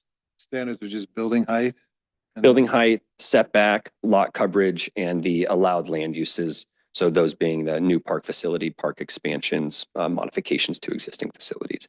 Anything beyond that would require potentially city discretion, in which it would go through a public hearing process outside of, or in addition to what the Recreation and Parks District is. What if there was a proposal for a lighted ball field and nighttime play in what was formerly a residential district? Now it's called Parks and Recreation District or Park District, but surrounded by residential. Is that something that is totally in the purview of the Rec and Park District's public hearing, and the city no longer has a say under the proposed change here? So the city does have established performance standards for all land uses and activities. So those would include noise, odor, light and glare being one of them. So those would still have to be met by Rec and Park District. The Rec and Park District doesn't get a necessarily free for all. They still have to abide by the development standards that you have established. So the specifics of lights, I would have to defer to city staff. But really the intent is we are providing base level of standards that the Rec and Park District would still have to comply with. Maybe we should make Except clear for what parking. those, yeah, maybe we just need to make clear what the development standards are, because they seem really vague right now. I do like your point that there are just general standards, whether it's, noise, light, traffic, something that make it clear that those still apply here, not just. I think those are single family, right? Because most of this is single family. So single family parking doesn't relate to Rec and Park. So that was where my confusion was. If most of these using single family, all these are single family setbacks and things like that, right? And building height and so on, but they're not parking. So my question is, where does parking come in? As far as the amount of parking required for these land uses, we would have to, I don't believe that I'd have to defer to city staff. I don't believe that we've specifically, Troy. A couple things on parking. One is I haven't been here where a Rec and Park project hasn't needed to do a self-dedicated parking analysis. We don't have parking standards for recreational. And so all the projects that I can recall, they've done a parking study to justify the number of parking spaces that they've provided. Now, the difference maybe in this case is that we don't have a parking standard, as you noted, Councilmember Nowak. And so that would be reviewed by the Rec and Park District. And they, through their process, would go through exactly their hearing process to get input and feedback, potentially do parking study to determine how much parking they need and provide that. One thing that wasn't mentioned is that, well, actually it was mentioned by Michael, but they do have to go through a CEQA process. Through CEQA, they will have to address things like excessive noise, excessive light and glare and impacts, and everything else, air quality, aesthetics, all these things that CEQA covers that you're all familiar with. So there are things that will have to be addressed through that process, which is what would be done through the city CEQA process. It's the same. The field lights would definitely fall outside of the development standards, and so those would then have to come to the city for review and approval.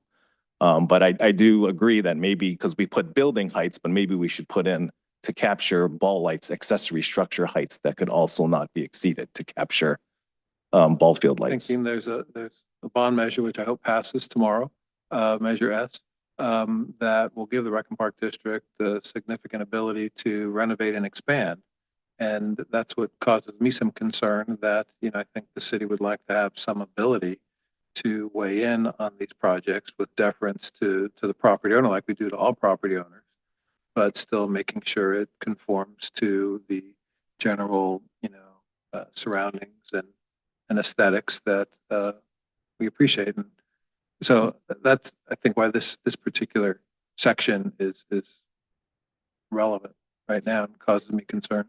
It sounded like we were just ceding all responsibility, and while we trust our civic partner, the Rec and Park District, we are in this unique situation where we are completely separate entities. We have some shared administrative and management, not management, just administrative costs, but we're perceived as one. And so my goal has always been to have a good working relationship with the Rec and Park District. The last 12 years, we've made tremendous strides and been very collaborative. And I'd like to see that to continue without stepping on each other's toes. Maybe there's a way to at least reference in here that there are other standards they need to comply with. As Councilmember Nowak said, it doesn't make sense to equate it to the residential zoning. Yeah, and I think a good example was when we were working on the library and the park next to it, and I don't know where the standards came up, but one of the reasons for us to have the ball field and the library back to back was to share parking space. So additional parking was not required. And I was never quite clear on where that requirement was coming in that made it make sense for us to share parking and which worked out great for us. But I'm never quite sure where the parking requirements for Rec and Park came in that sort of encouraged both of us to do that, the shared parking at the library. So, and that's why it came up in my mind. I was like, I don't remember where that parking requirement came in that pushed us to, not pushed us, but encouraged us to do it, which made the most sense to share parking. So, and that was why my question came up on the Rec and Park. I'm trying to remember that too, actually. Right. I mean, I don't remember how we came to think, well, you guys would have to build parking here and we'd have parking here. It didn't make sense. So let's share parking. Yeah. But, and I just don't know where those requirements came that made it make sense for us to do that jointly. And that's why it's coming up in my mind here. It was like, I think our city manager wanted to comment on that. Just wanted to quickly comment. Again, study session, floating ideas. It seems as though there may be some concerns relative to any sort of development that might involve ball lights, right? Field lights. And it may be that the council wishes to consider a condition. It's not simply a zoning permit letter, where if you meet the standards, you're good to go in essence, and we'll go through the Rec and Park process. You could make a condition that says any facility, including, thus and such, whether it's a noise standard or a lighting standard, could be subject to city. I mean, there aren't going to be, I think, a lot of those facilities, but in the event that there are, it could be subject to a city discretionary review process. Thereby, you don't clog up, let's say, every project, but it could be on the rare occasion that you do have an opportunity. The city does have a say. You could make that provision as well. Yeah, maybe that's something that we can address when we do this, in the final phase. But I think it's important that we just remember those points. And I think obviously the noise comes into play because you hear all these people complaining about pickleball fields, and I know lots of people want pickleball fields. So, not fields, I guess, courts. Thank you. Pickleball courts. So I just want to make sure that we think about those things in the context of that. And as you say, maybe a letter, makes some sense, but. Councilmember Schuster. Yeah, thank you. One thing I was also, when I was looking at that section that I think we might want to have, and this is just maybe something as simple as a couple sentences, but I think there needs to be kind of some upfront language in that section about the fact that this is a separate district from the city with run by a general manager who with 5 elected officials, 5 separately elected And I think also too, as I was starting to think about these things like lights and noise and things like that, for residents, I think when I was reading this, I was like, okay, if somebody has a problem with this, is their instinct immediately going to go to the city? Or should it be going, maybe it should be going to the Recreation and Park District. So I think maybe in this, and I think Councilmember or Vice Mayor Noack has kind of alluded to this in the sense that like, maybe there needs to be some kind of like a little more clarity about where things are kind of in the city's purview versus things that maybe aren't in the city's purview and is directly related to the Recreation and Park District. Do you want to add to that? No, I had another question on something totally different, so Okay. I want to make sure we're I done. just want to with make this sure we're before- good on that one. Councilmember Flaherty, anything else you want to add on? Nothing more on recreation. Okay. We are done recreating. And I think we'll get to this later on, but I know we excluded the two hillside properties from the hillside PUD. Can we sort of talk about that? Or I know it's brought up later on when we do some, I forgot where the other section is. I'm going to have to go in. But in this section, it exempts those two lots from the HPUD. And then later on, it goes through which sections apply and which ones don't. Remember what section that is? I have to go through and find I it. thought we definitely pulled them out when we did our rezoning back in January. I know we fine tuned the HPUD. Mhm. But I mean, my recollection is that both of those parcels are not subject to the HPUD provisions. They are, and they have been rezoned to multifamily medium or high, one of the two. So they're not even HPUD anymore. I mean, they're not even PUDs. But They're in zoned. here still as exempted HPUD Yeah, we specifically. wanted to make it clear. But then later on, that's not the case. They have to comply with certain pieces of the HPUD, if I recall. I'm trying to go through right now and find it, but Yeah, I'll try to find it too. Chapter 18.35 is the HPUD. I'm just going down through my edit list because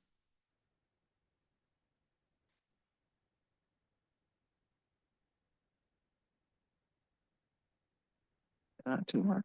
Shut up my whole computer.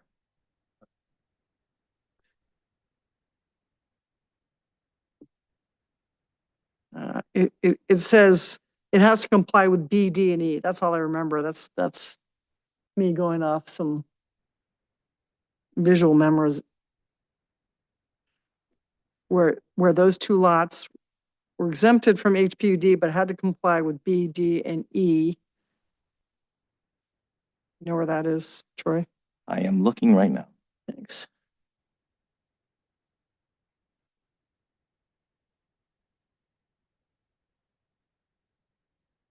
I'm looking at exemptions under 18.35.020, and it identifies that the following housing opportunity sites as identified in the sixth cycle housing element are exempt from the regulations established in this chapter, period.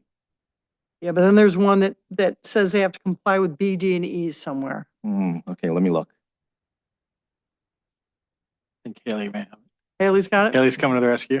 Clarify. Thank I you. think I see what you're talking about. Subsection A, 1835.020, kind of contradicts B below. It makes it seem like you have to comply and then it exempts itself. So I think if we simply remove reference to B, which is the exemption, that might clarify and Page you're separate. on, because those Packet. were the two things that, Packet page 378 at the very bottom.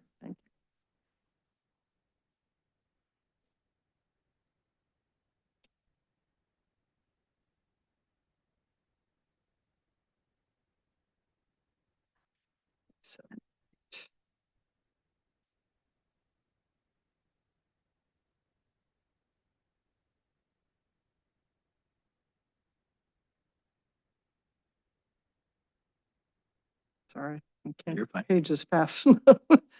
It's on page 139 of part 2, I believe is what Haley's reference. No, I'm just looking at packet pages. It's It's- easier, it's it's easier for me to find that way, so 378. 78.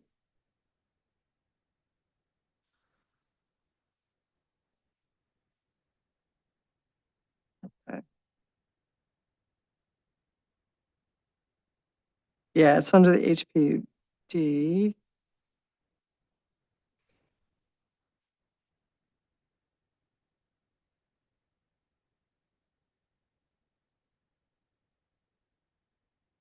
Right, so it Yeah. says that the HPUD zoning district shall be imposed upon any lot or site that has a general blah, blah, blah, blah.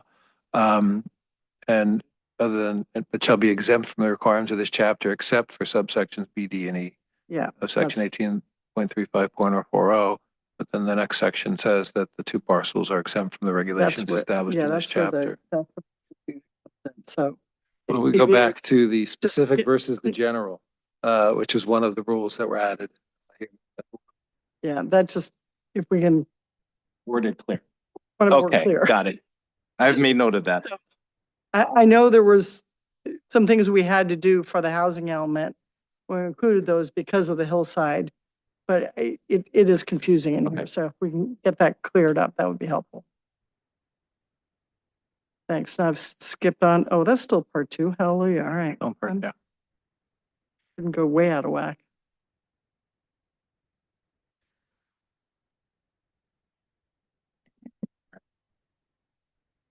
We good on that portion? Or you want to touch base on something? So no, I'm okay for right now. Okay. Continue on, Mr. Gibbons. So, similar to the rec district, the open space district really is an implementation of the general plan and housing element. There is a new open space land use designation. So we have applied now a open space zoning designation. The intent here is to limit development and encourage natural open spaces. Many of the areas similar to the rec district that are currently designated as open space are zoned single family, which can really which is really an inconsistent zone and can lead to unintended development. So what this zone establishes are a list of allowed land use activities. These would be land uses that are allowed by right, if you will.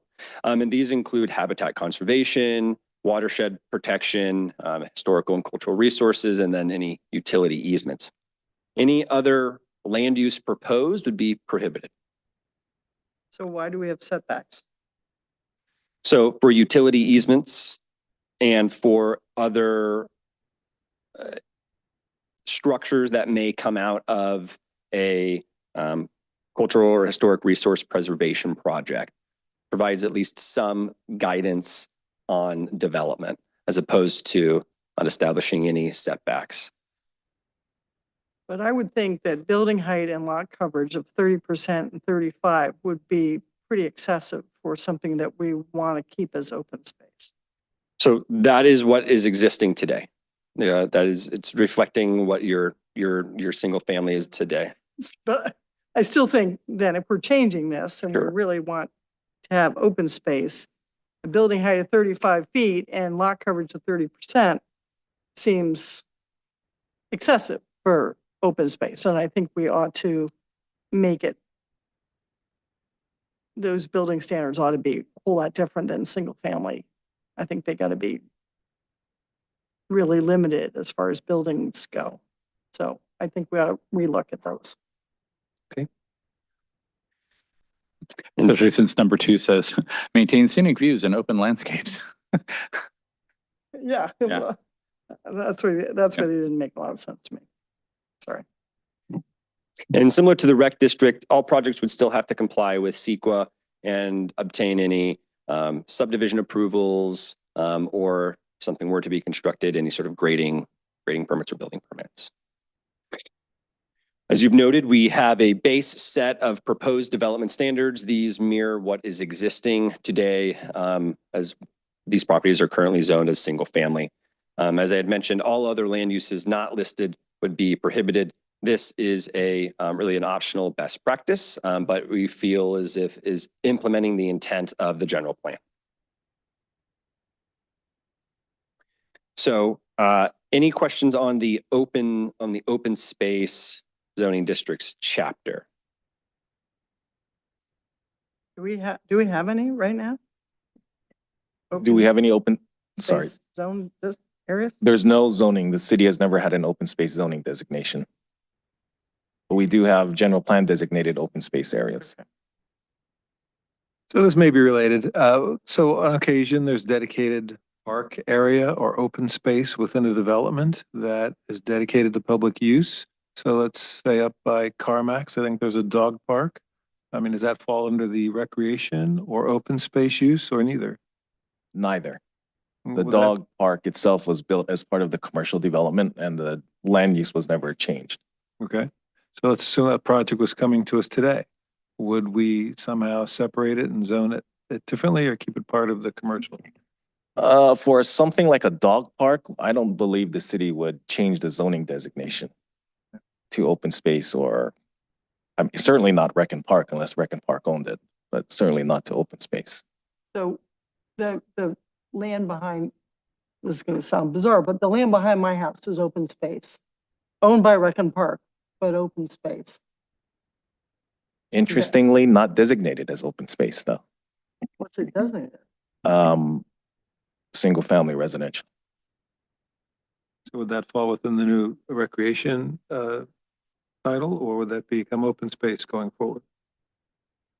Well, the challenge we're having with PUDs in general is that all PUDs were adopted by ordinance and they have a concept plan that designates development here, open space there. And so they relatively are protected with the PUD concept plan. So to go in and modify all those to designate as open space is a large task because then we have to amend all of these ordinances throughout all of these PUDs and HPUDs in the city to designate So it's as such. designated as part of the PUD as open space. That would be similar to the Grayson Woods. That has open space designation down the middle. Okay.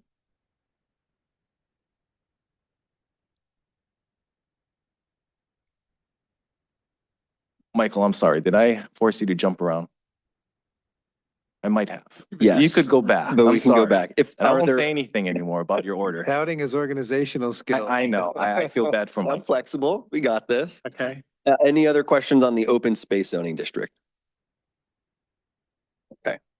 And I'm going to go back. And we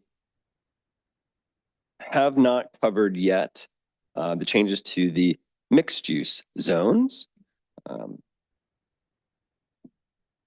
There was a technical update already to the mixed use zones we had brought before you earlier. So there aren't a whole substantial, a lot of not substantial changes to this chapter. However, we have addressed some best practices and some state law where necessary. And one of those is emergency shelters. So we are allowing this by right. That is, again, per state law, you have to at least identify one of the zoning districts. Multifamily, similar to how we divided up in residential, we have these separate categories now. Again, the point is flexibility, increasing missing middle housing. Similar to the residential zones, we also updated development standards where necessary. So here we have scenic route. This was scenic route was scenic route was reduced. It's an optional best practice. And then the height limits and the building heights were proposed to be increased. Really, that was to facilitate the development that the general plan was calling for. The existing heights didn't really achieve what the intent or the intensity or FAR of these zones were going for. So we have proposed modifications to these, to some of these standards, building height being one of them. As I had mentioned, a great deal of time went into the technical amendment and the rezoning for the mixed use. So we don't have too much to change. This was just some of those items that we weren't able to capture initially, and that upon doing this comprehensive update, we are bringing forth and proposing. Are there any questions on the proposed amendments to the mixed use chapter? Could you just go over the height changes? Sure. So currently in the mixed use, the MX zone, the maximum allowable height is 40 feet. We are proposing that to go up to 50. The MX, the MX HD, and the MX VHD, think of this as a kind of a stair step. It's your mixed use high density, and then your mixed use very high density. In order to achieve those densities specified in the general plan, we've had to adjust your height and also to correspond with your floor area ratio. This was something that was also brought up in public comment as a desire for feasibility for these projects. There was a general support of actually even going above these heights. Do we have step back requirements for certain heights? Does those still apply to these new heights? Correct. For the step back and setback, I know we're getting back to that differentiation. The setback is where your building can start, where it is developable. The step back is really just a design technique of where you're minimizing views or shadow planes, which you're stepping back of additional stories of the development. All of those still apply. We haven't changed them. Thank you. Aren't some of these new? Isn't the multifamily very high density actually a new zoning that we had to put into place at the time in January when we did the housing element side? Correct. Yes. So then when we established those, it was at 60 feet and we've had to increase it 25 since we established in January. Well, we also wanted to, have the real scenario that if commercial's on the ground floor, Yeah. we may need additional height. So that's kind of the thought process that drove actually MX, MXHD, and MXVHD. Is that if you do have commercial on the ground floor, you need additional height to accommodate that with the density of residential on top of it. Floor plate heights of commercial uses are growing. They are getting taller, and that is kind of a contemporary practice that we are seeing. Again, I think this goes to when we bring this back to council, showing where it is on the map and then showing some visuals of what it looks like, because it's really hard for me to go 85 feet, how many floors above commercial site, and where is that located in the city to give us a better sense of where that kind of density takes place. So I think that's really important when we go back to look at that, we know where that is in the city that we're talking about.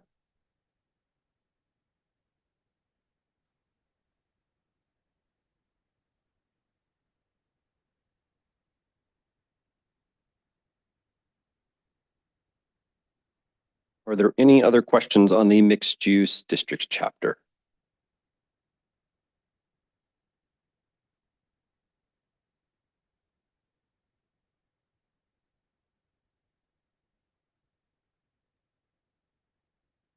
So,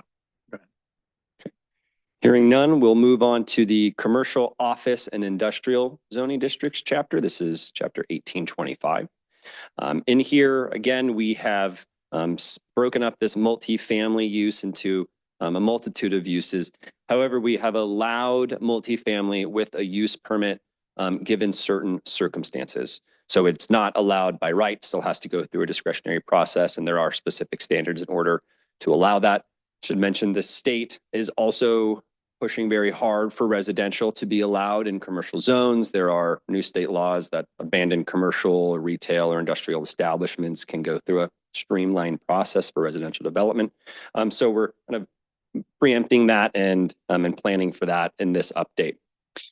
In that, we also brought in new land uses as required by state law. So we've seen these ones: employee housing, low barrier navigation centers. Think of those as another take on an emergency shelter, and then supportive and transitional housing, which is also required to be allowed by right per the state.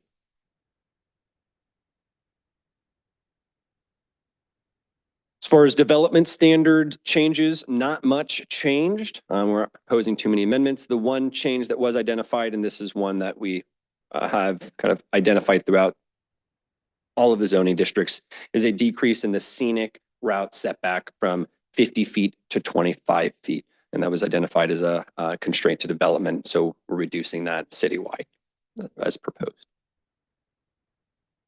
So again, not a lot of substantial changes here. The one that was really being required by state law are are these new land uses. And as far as best practices, we're looking at reducing these development standards to facilitate additional development for the general plan.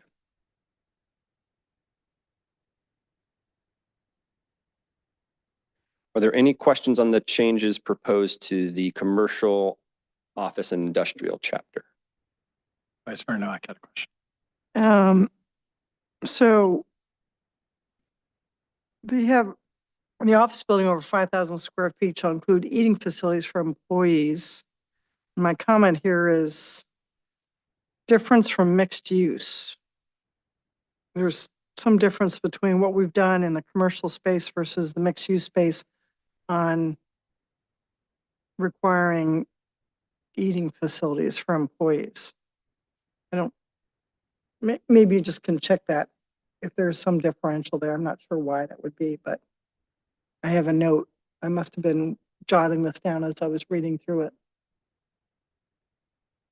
Some space requirement difference in office versus.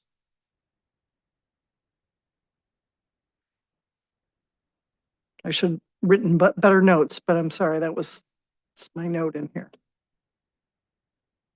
And is the concern with consistency between It was consistency. commercial between- uses and the mixed use and then commercial uses in the standalone? Yeah. What would be is the council's desire to mirror that same provision in the mixed use? I would think it should be the same. If you're talking about commercial use and being over a certain square footage requiring eating facility, I would think it shouldn't make any difference whether it's in mixed use or whether it's standalone.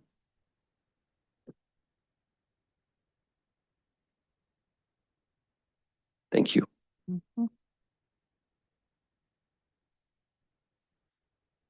Are there any other questions for this chapter?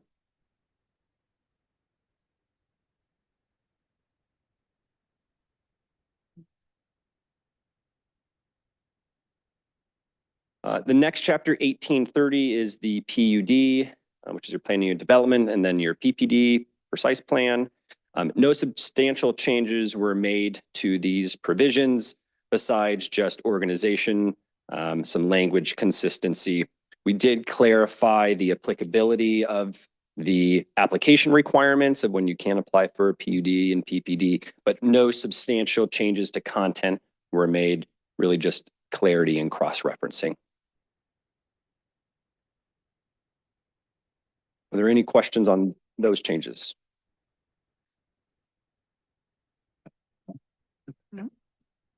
Next, we'll move on to then chapter 1835, which is the Hillside Planned Unit Development Districts chapter. In here, we updated the list of allowed land uses and associated permit requirements in compliance with state law, your housing element, and then best practices. We also clarified the development and review procedures, how you go about a public hearing, and the applicable review authority for these applications and developments. And then we, as I had mentioned, we'd also included a new land uses. So looked at employee housing, residential care facilities, those that are required by state law. No other substantial changes were made beyond what is required by your general plan housing element in state law in this chapter. Just the clarification on the On the two properties exempt. correct. Theoretically, that just Haley's now, she knows what I'm talking about.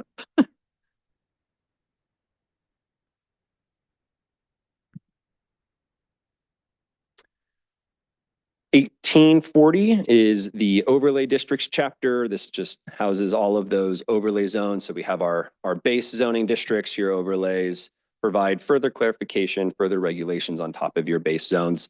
Again, no substantial changes to content here besides organization, language consistency, and cross-references. We really only have one small historic overlay right now, correct? Sorry, thank you. One historic overlay, and we do have two other overlays. One for, it was for the hotel on North Main Street and has a commercial, oh, what is it called? Anyway, there's two other overlays throughout the city. One is in the LI zone on the north end of Stand, And then there's one at the corner of North Main and Oak Park near the bridge. In addition to the historic overlay that you're referencing. And what are those overlays? The one office stand is a light industrial overlay. It essentially allows a more fitness gym type of Oh, uses okay. that we established. Yep. And then the one at the corner of North Main and Oak Park was to allow travel hospitality uses, which has a higher FAR and a higher height. Oh, okay. And that overlay we did on the light industrial, Yes. that was to add the flexibility that we were looking to add into the light industrial area? It was a combination of things. We were getting an influx of gym type of facilities Yep, years ago. CrossFit and so on. Yes, and Yeah. then we also thought since Istan was more of the area north of Istan was not your traditional light industrial, heavy industrial uses. So I think we established an overlay there to give flexibility for gym type of uses. Okay, because I know we've discussed over the last couple of years at times trying to put some more flexibility into the light industrial area. Is that incorporated in here, that type of flexibility, or is this pretty much what we've had in place for a while? It's what we've had in. We didn't add any greater. I don't believe we've added any other. We may have fine-tuned some of the uses in the light industrial, but we didn't do an overhaul to open up the light industrial zone. It is our only light industrial zone, so it's kind of one thing or Maybe the that's other. something we can discuss at the next program. Thanks.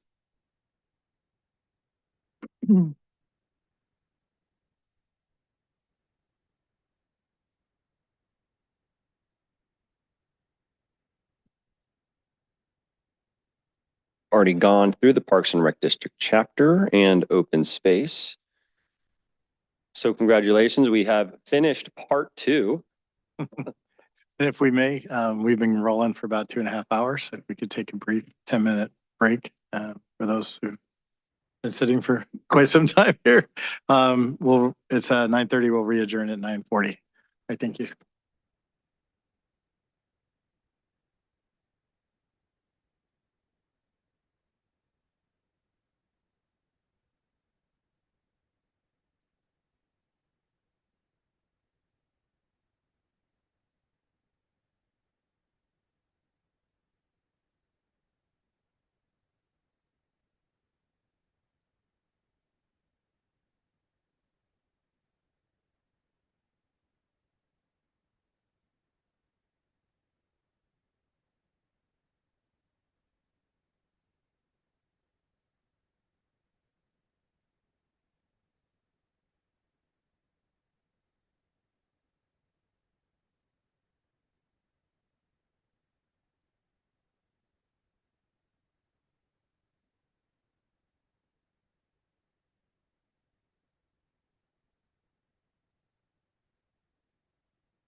I did that on purpose, Marshall.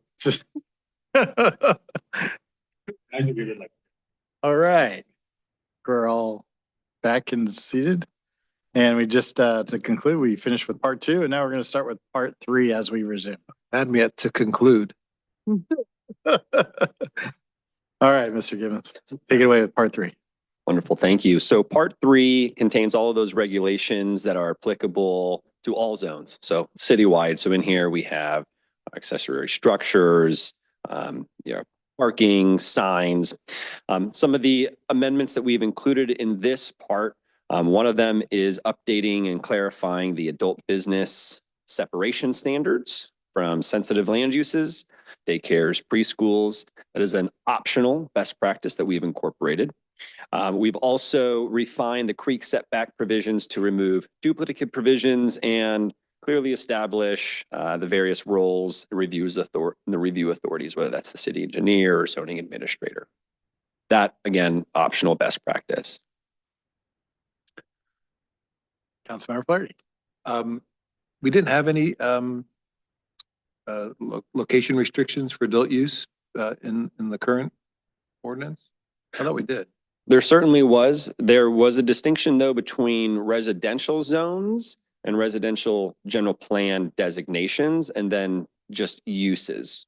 So what we've done is we've clarified the actual separation standards between existing uses versus single family zones or a single family general plan. So we've provided some more further clarification in there because it was kind of confusing to determine what we're really measuring from.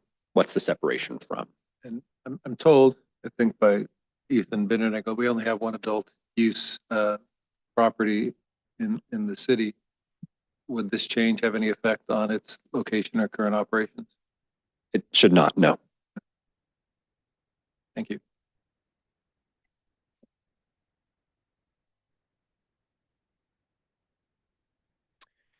Another area that we looked at clarifying is the traffic safety visibility area diagram. This is essentially really a safety concern and a best practice, eliminating objects or obstructions within the intersection area.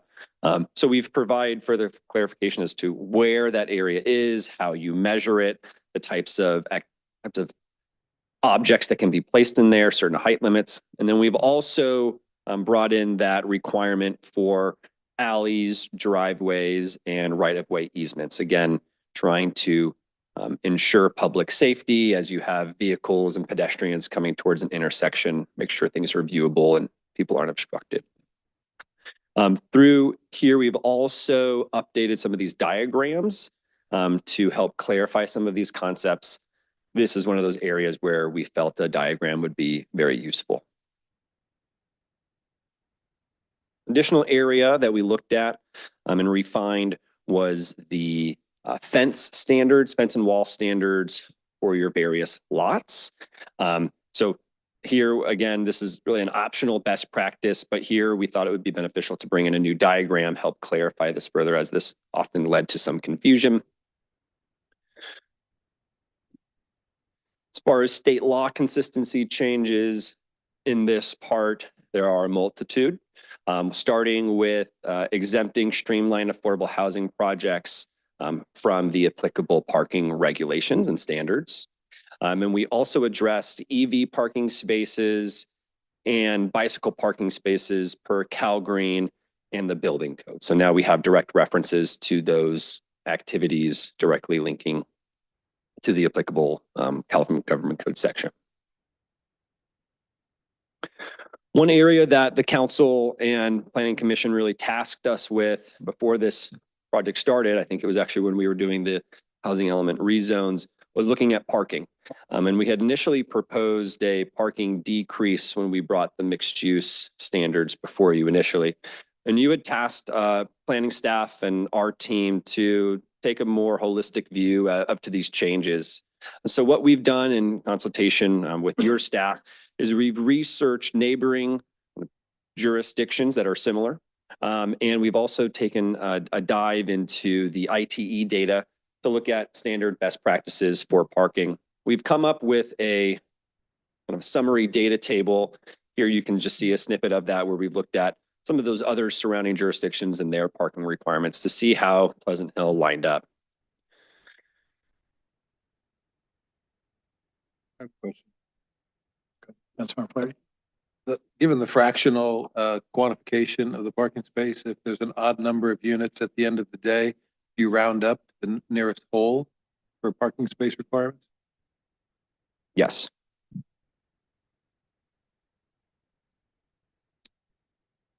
And here are the new proposed parking spaces. So really only two reductions, one being the studios and then the guest parking. So for the studios, we are proposing a decrease by 0.25, so 1.5 parking spaces per unit. We're now proposing 1.25.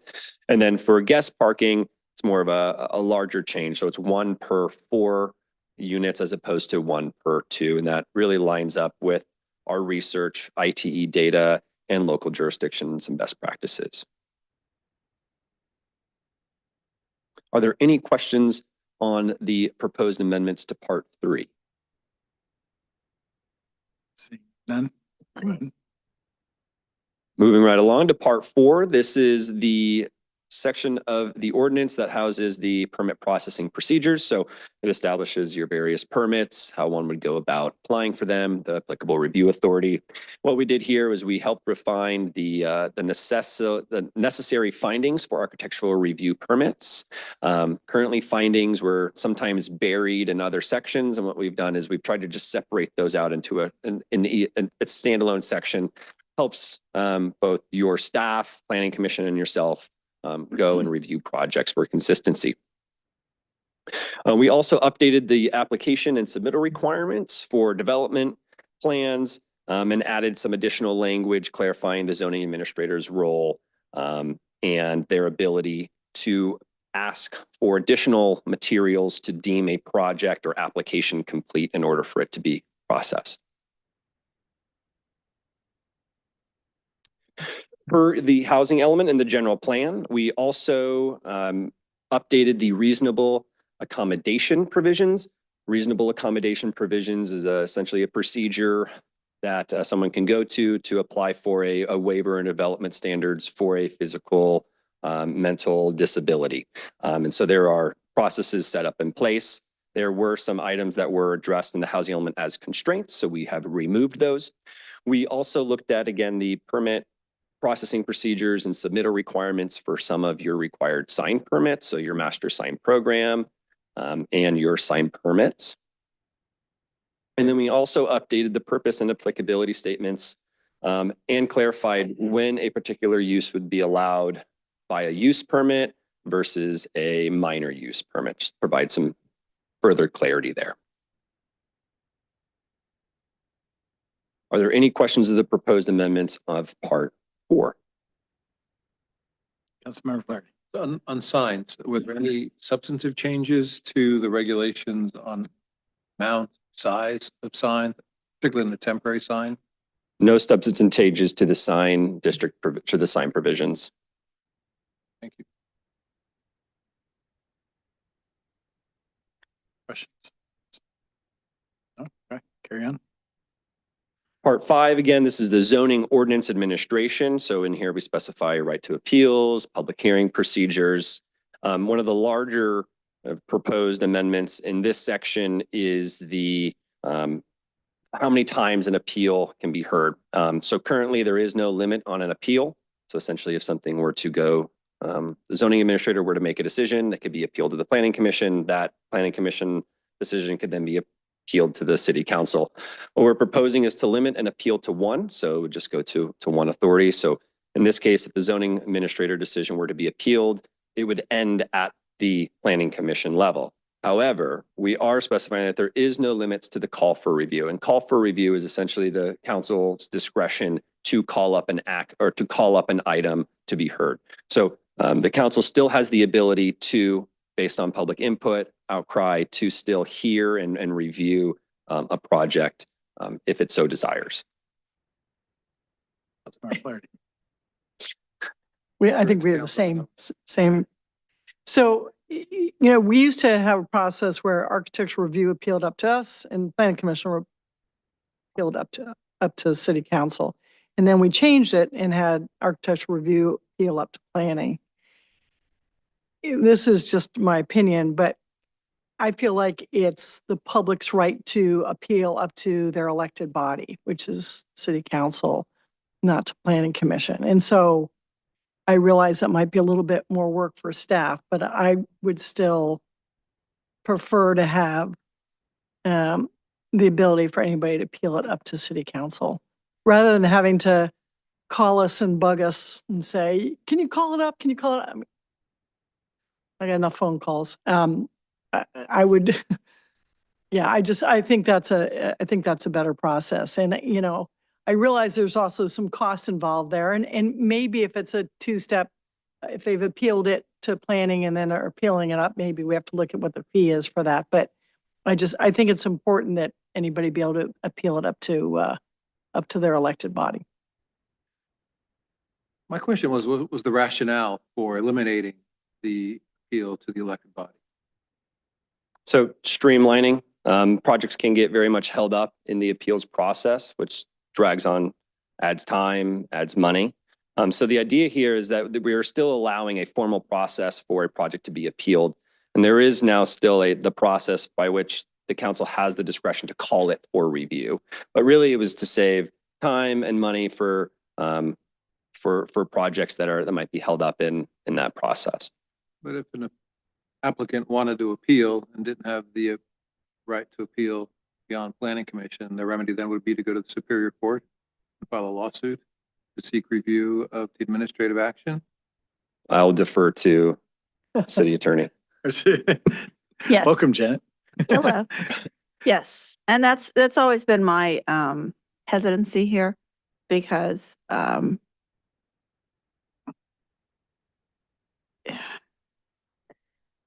I represent the council. I also represent the planning commission, but I think that trying to choose my words carefully here. I think the ability for us to communicate is greater, and more often planning commission may not be quite as accustomed to receiving those confidential memos. Yeah, I would agree with Vice Mayor Nowak that I'm not a fan of eliminating the appellate process to the council here. And we've always had the ability to call up an action of the planning, whether somebody appealed or not. And honestly, in my tenure, maybe it's happened once. It just doesn't happen. And I'd rather, and I don't think cost is the consideration, because if the alternative is Superior Court, that certainly is a much more expensive and much more time-consuming process than appealing here. So, and I'd like to see that the change eliminated and keep the appellate rights that they currently have. Yeah, that's a good point. Yep.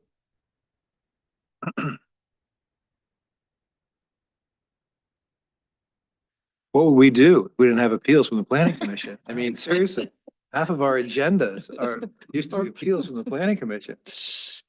If I may add one more thing. Yeah. I think the problem with when we used to see ARC appeals come to council and then planning come to council, it's on the same project. Right.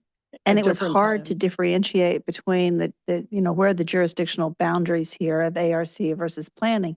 And so oftentimes it would seem like you were looking at the same thing twice. Right. And so that was a problem. That's why we changed that. But this is definitely different. This is where does the ability to go to court start? And I've always liked it to be with the council.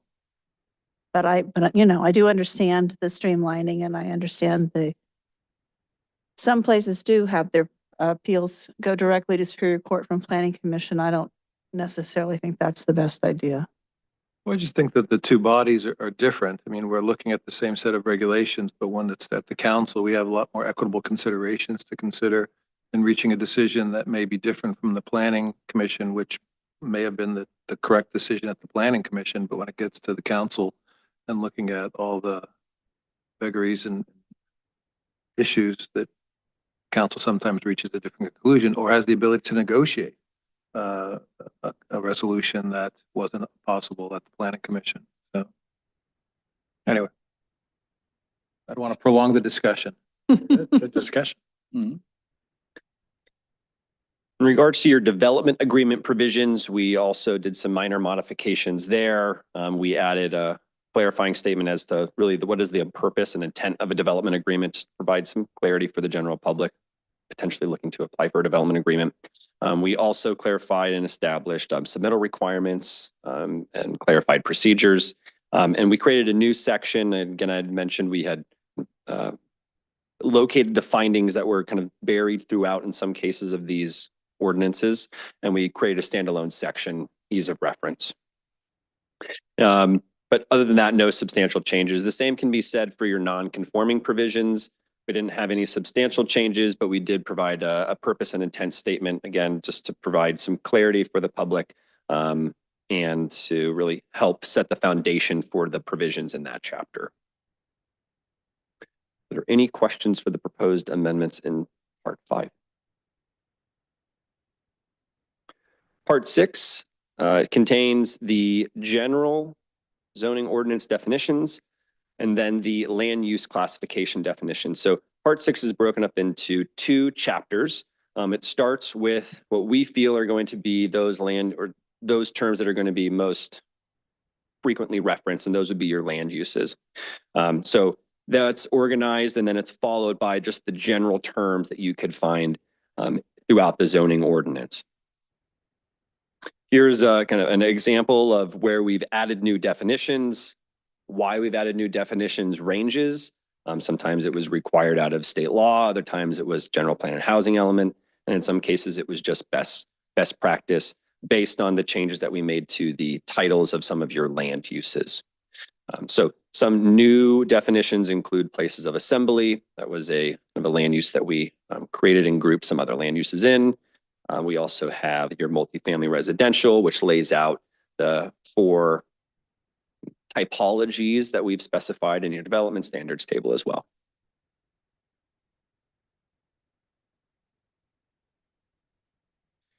One of the areas that we did provide some further clarification on that seemed to be something that kind of vexed staff or needed some clarification was the differentiation between attached and detached and how you would apply standards to those. So we created very specific standards so that we know what we're talking about when we're talking about detached structures. And then we did the same for flag lots and irregular lots. So we looked at how are those defined, how are lot lines then defined on those types of properties as well. And we established a process by which front lot lines could be established, and then also provided a new graphic helping to just clarify some of these more irregular lots, how one would go about applying the various development standards like setbacks.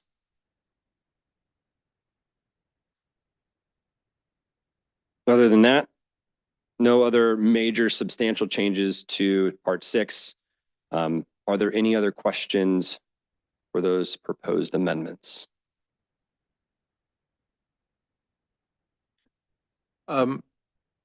Well, this is just a thought. So there's nothing that changes our cannabis ordinance. I know the planning commission did address the prospect of taking a second look at our cannabis regulations to allow for commercial cannabis sales. And I would certainly put that out there for the council to consider in the future. I don't see it here in any of the modifications, but I think it's a topic that merits discussion at the council level. If I may. Yes. So that's a more complicated proposition. It's not just the zoning code. There's another whole separate business permit code that goes along with it. When you start talking about that, it really should be talked about separately, I think, not just as part of a zoning code update.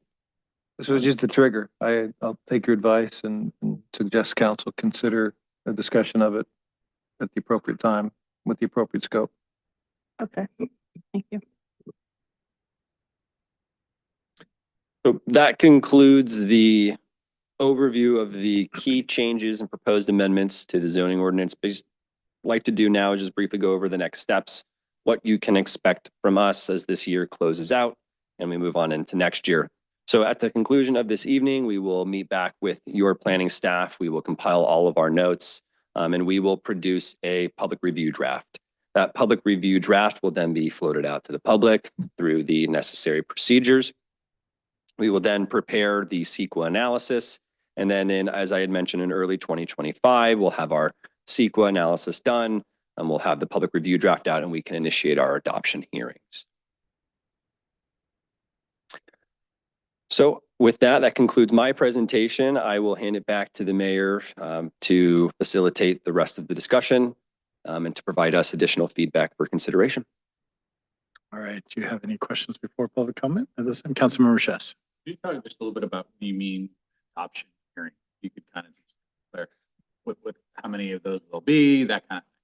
So it would be your standard adoption hearings. It would start with Planning Commission. They would forward a recommendation then to council for approval. The idea is that we've already heard a lot of and we worked through a lot of the Planning Commission comments. So the recommendation from Planning Commission we're feeling should be fairly straightforward.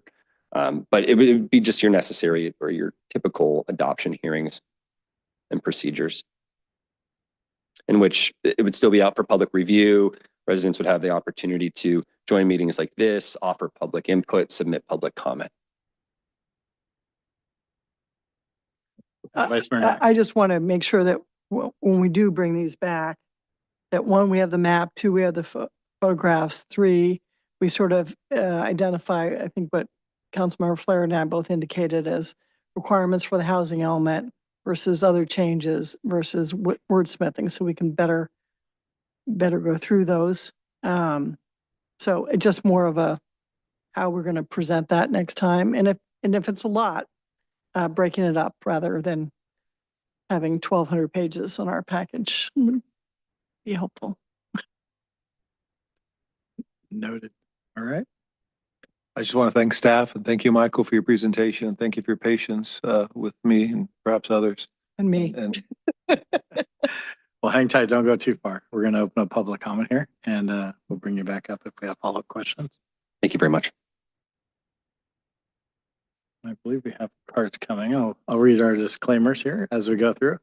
Public is now invited to comment on these items. Comments are limited to 2 minutes per speaker. You may provide comments by giving a speaker card to the clerk at the dais. It looks like I have several here. Let's see. It looks like the first card I have is from Michelle Lacey. Come on down.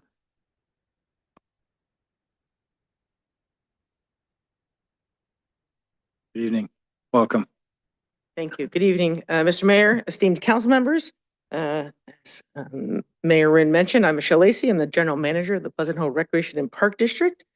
And I want to thank the planning staff, including Troy Fujimoto and Haley Crawford, and your consultants for developing the draft of the new Parks and Recreation zoning district. I'm very pleased to work with city staff to streamline the process for new development on Rec and Park property that will save taxpayer resources for both of our agencies. As you're aware, the Rec and Park District is governed by an elected 5-member board of directors, same as the city council. The board of directors is responsible for approving development designs for new parks, accessory buildings, and new amenities within properties owned by the district. When the district does plan a new element in its parks, it undergoes a planning process that includes various public meetings in both relevant subcommittees and regular board meetings. The district is bound by CEQA and noticing requirements as required by state law. This includes noticing affected or nearby property owners of all public hearings on the subject. As an elected board dedicated to recreation and park development and services, the district leadership is uniquely qualified to identify appropriate amenities, mitigate issues in design, to approve final project that balances the needs of the community and the neighboring property owners. The draft you have before you is a great start to allow the Rec and Park Board to take full responsibility for the development and implementation of future park and recreation amenities. We generally agree with the land use regulations and most of the development standards proposed by staff, but I do have a few suggestions to improve efficiency for both agencies, including adding the landscape maintenance and repairs and signage to the exempt activities. The district is not currently required to bring these items to the city for approval or permit, and we are exempt from the residential sign ordinance per the requirements established in your ordinance for local government agencies on their own properties. The district completes routine tasks such as replacements, irrigation repairs, and landscape restoration on a frequent basis. Including these, as requiring a zoning permit, will greatly hamper our operations to efficiently maintain our public spaces and cost more staff time. With that, my time is just about over. I look forward to working with staff and council to fine tune the draft zoning district to benefit our residents and agencies. Thank you for your comments. Next speaker card I have is from Marshall Lewis.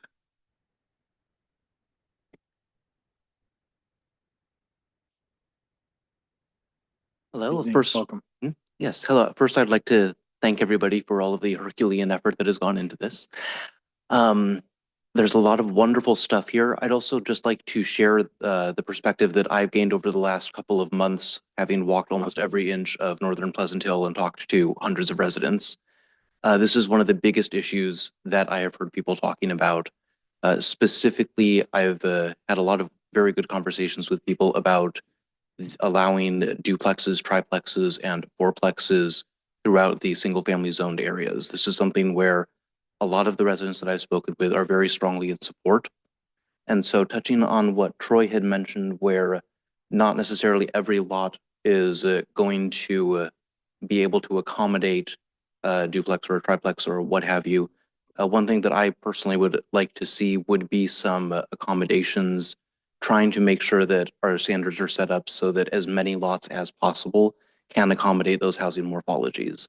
Because this is the direction that a lot of people I've spoken with would like to see our housing policy go, is more sort of the distributed growth as opposed to, putting everything in one apartment building on one lot somewhere.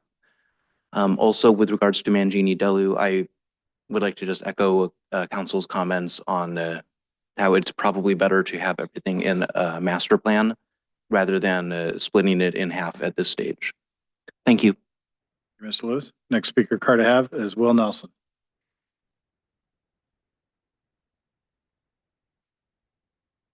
Good evening. Welcome, Mr. Nelson. Good evening. Again, Will Nelson. As you know, I'm a member of the Architectural Review Commission, but I'm speaking tonight just as a resident. And I just wanted to talk quickly about residential setbacks, and the prior speaker's comments were sort of a segue, as were Councilmember Flaherty's discussion with Mr. Gibbons. The issue about increasing the single family, the R6 lot size, one of the other ways to deal with this issue is to reduce residential setbacks. And it could be it doesn't have to be in either or, be a combination. But I was actually thinking about this even aside from that discussion, because, in Pleasant Hill, we live in Gregory Gardens, and the rights of way are 50 feet wide for most of the streets. Our house is set back 32 feet from the back of the curb.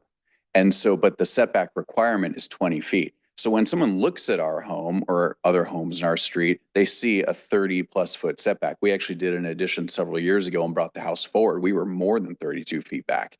And so I think that, back when these zoning codes were adopted, I think the city's setbacks are the county's, and they were just carried forward when the city incorporated, because they're exactly the same as the counties. If those were relaxed some, specifically the front yard setback and maybe the side yard setbacks, if you allowed people even 5 more feet across a 20-foot section of their house, that's another 100 square feet. That could be a new master suite. That could be enough to add that bathroom, to make it a master suite, a larger bedroom, who knows what. And there are added benefits, increased property values, use some of that yard space now isn't landscaped, as we heard about the water consumption, right? And there aren't more subdivisions being built like there were 75 years ago. You can't just move to a new house if you need more space. People should be able to make more use of the land that they already have. And that's how we help to keep people here as well. So those are my comments. Thank you. Thank you, Mr. Nelson. And last is Bruce Arian. Bruce, you want to come on up?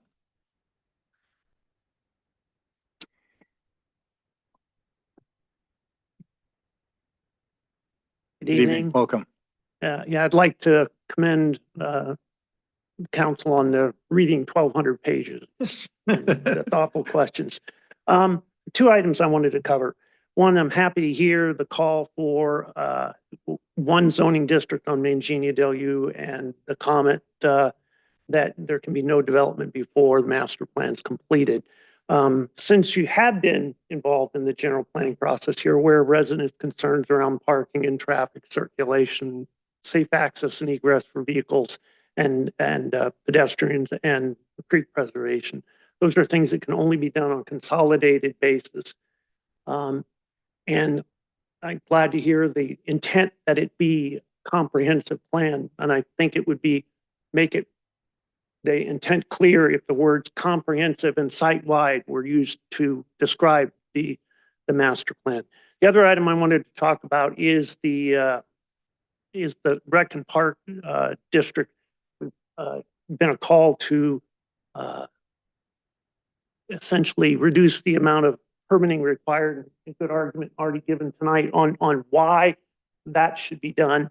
In addition, in the last planning commission meeting, there was a number of residents who spoke up and said that while the park district or the rec district and the city have similar views, they don't necessarily have exactly the same lenses.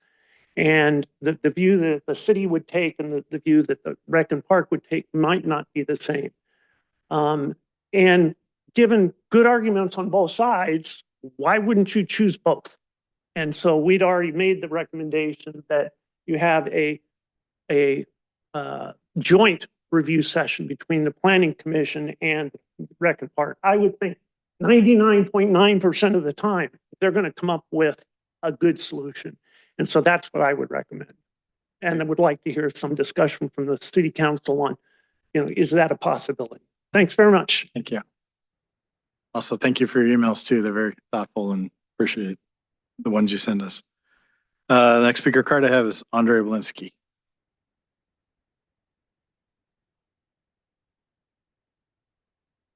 Evening. Hello, Mayor, welcome. Vice Mayor, Council, everyone here. Slate, thank you. I just wanted to come up and state that it is a big packet. I'm glad you guys all read it. I haven't read it yet. But I do wanted to mirror some of the things that was set up here. So we are going to have some new council members seated, and I'm not sure anybody brought that up, but that's going to be coming up here in the next new year. And Sue made a great point of, and also Mayor Flaherty, or former Mayor Flaherty made a great point of echoing the current. We need to know what is state law, what is mandated and current, what is staff suggestions, what is best practices, because this is going to just come up again and be regurgitated with 3 new members are going to be up here seated. I also like the fact of making sure that council does hear residents' appeals, because going to Superior Court, as somebody who's a business owner, I've gone to court multiple times, and mediation is always the best scenario before having to go that route. And I also wanted to echo what the gentleman said back there about setbacks. Being able to move forward would be a great option, especially within the Fair Oaks neighborhood that I live in, because a lot of those lots have almost no backyard. I would say it's probably the size of this area in the front here. And some of those setbacks, you can't even move forward more than 5 feet from from where the current house is. There's a huge yard up front. And I understand that I think it's 20 or 30 feet from the center of the street back. And I know I almost wasn't able to put a bay window in because I was within like a half inch of that setback on the junior ADU that I built in my house. So that's all I had. Thank you. Thank you, Mr. Malitzky. Do we have any other speaker cards tonight for public comment?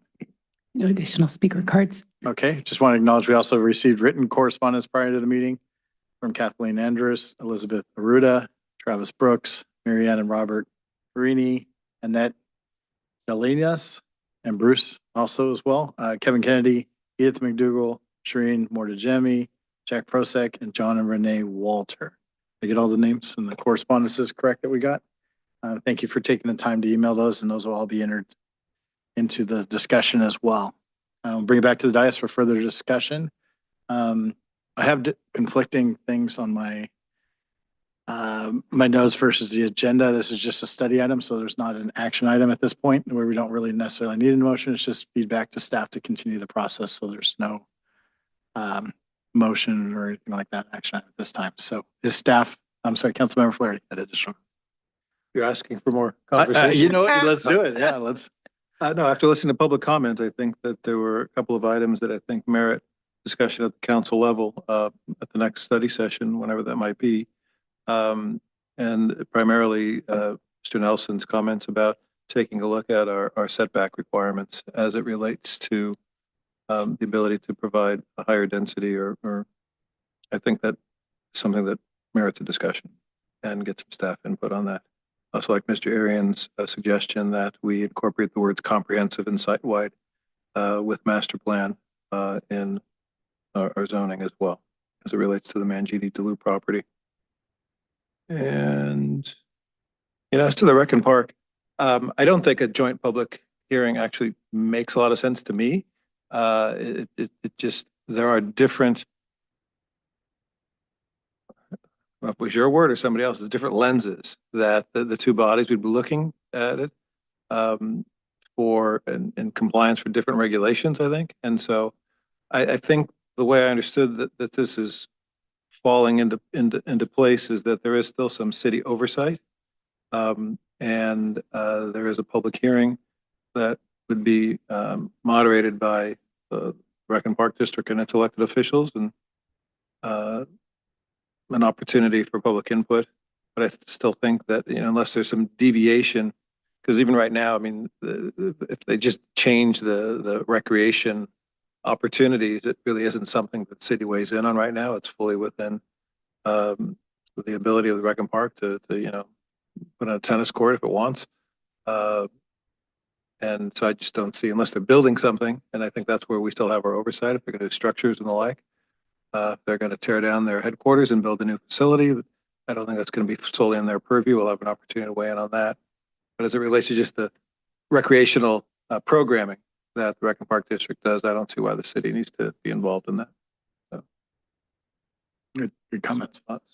Vice Mayor Noack, do you have summary, your thoughts? I think I summarized them before we went to public comment, so I think I've covered most of mine, and I've got a couple little things, but they're more nitpicky stuff that I can go through with Troy and staff. Great. Directly. All right, Councilmember Schuss, anything you want to summarize or add in there before we close the item? Yeah, I too would like staff to explore what Mr. Nelson said as well. I think, and also Mr. Obolinski brought up as well. I think that does merit some staff time to look at that as well. And as far as with as far as the recreation and park district, I think we just need, I just want to make sure that it is stated in there and people understand that these are, I just don't think people understand that there are two different organizations here at work. And I think that needs to be clearly stated in this and I think also making sure that, keeping in mind that this is, that that we can create something that helps streamline the process for not only for us, but for them as well. So just my kind of overall thought on that. All right. And so, yeah, go ahead, Councilman. Ms. Lacy also said something about the signage and landscaping maintenance. I think those clearly should be exempt from city review. We don't review their signage right now. So am I right or am I wrong on that? I think the city has to adhere, the district, because I remember, I think we had to adhere to sign depending on the speed of the is that true? The speed of the, if you're driving on the speed of the speed limit, you had this, there was a commiserate sign regulation, like if it was a fast street, you could have a bigger sign, and a smaller street, it was a smaller sign, or something to that effect. Something to that effect. Something to that effect. But certain I articulated at 10:21 p.m. I articulated that. certain very well. signs are exempt, but traditional such as monument signs, those are subject to city review. Yeah. So they're not currently exempt unless we're talking about different kind of signs, and we can talk to Rec and Park to clarify. You're But talking about stuff on their property though. Right. I mean, the signs on their property, I think they put up directional signs too around the city, Those- and that wasn't, those could that be didn't come through the city for. Those approval. could That be just exempt. Showed up. They just had to be the right size. Anyway, further discussion then. Good. Anything else, Councilmember Chess, on that? No, thank you. And then my just general comments, I just want to thank my colleagues for a very lively and thoughtful discussion tonight. I appreciate that, and hopefully staff got the input they needed from our study session and comments from the public. I feel like it's coming together. May not make everybody happy, but I feel like we're building something really good here. Gonna be sad not to see it all the way through fruition because we've done in a couple of meetings here. But other than that, I just wanted to acknowledge staff and all the time and the effort, and, you know, putting together 1,200 pages for a meeting is not easy. So thank you for that. And Chief never said anything tonight, but you've been here for us too. So thanks for being here, Chief, on in case we needed you. So thanks for being here. With that, we're going to close the meeting. Councilmember Flaherty alluded to earlier, and so did our city manager, but please make sure you vote. Hopefully everyone looked like mostly had done in the room, but if you haven't, please do so. And we'll adjourn to our next regular scheduled meeting of November 18th, 2024. Have a good night and be safe. Good night.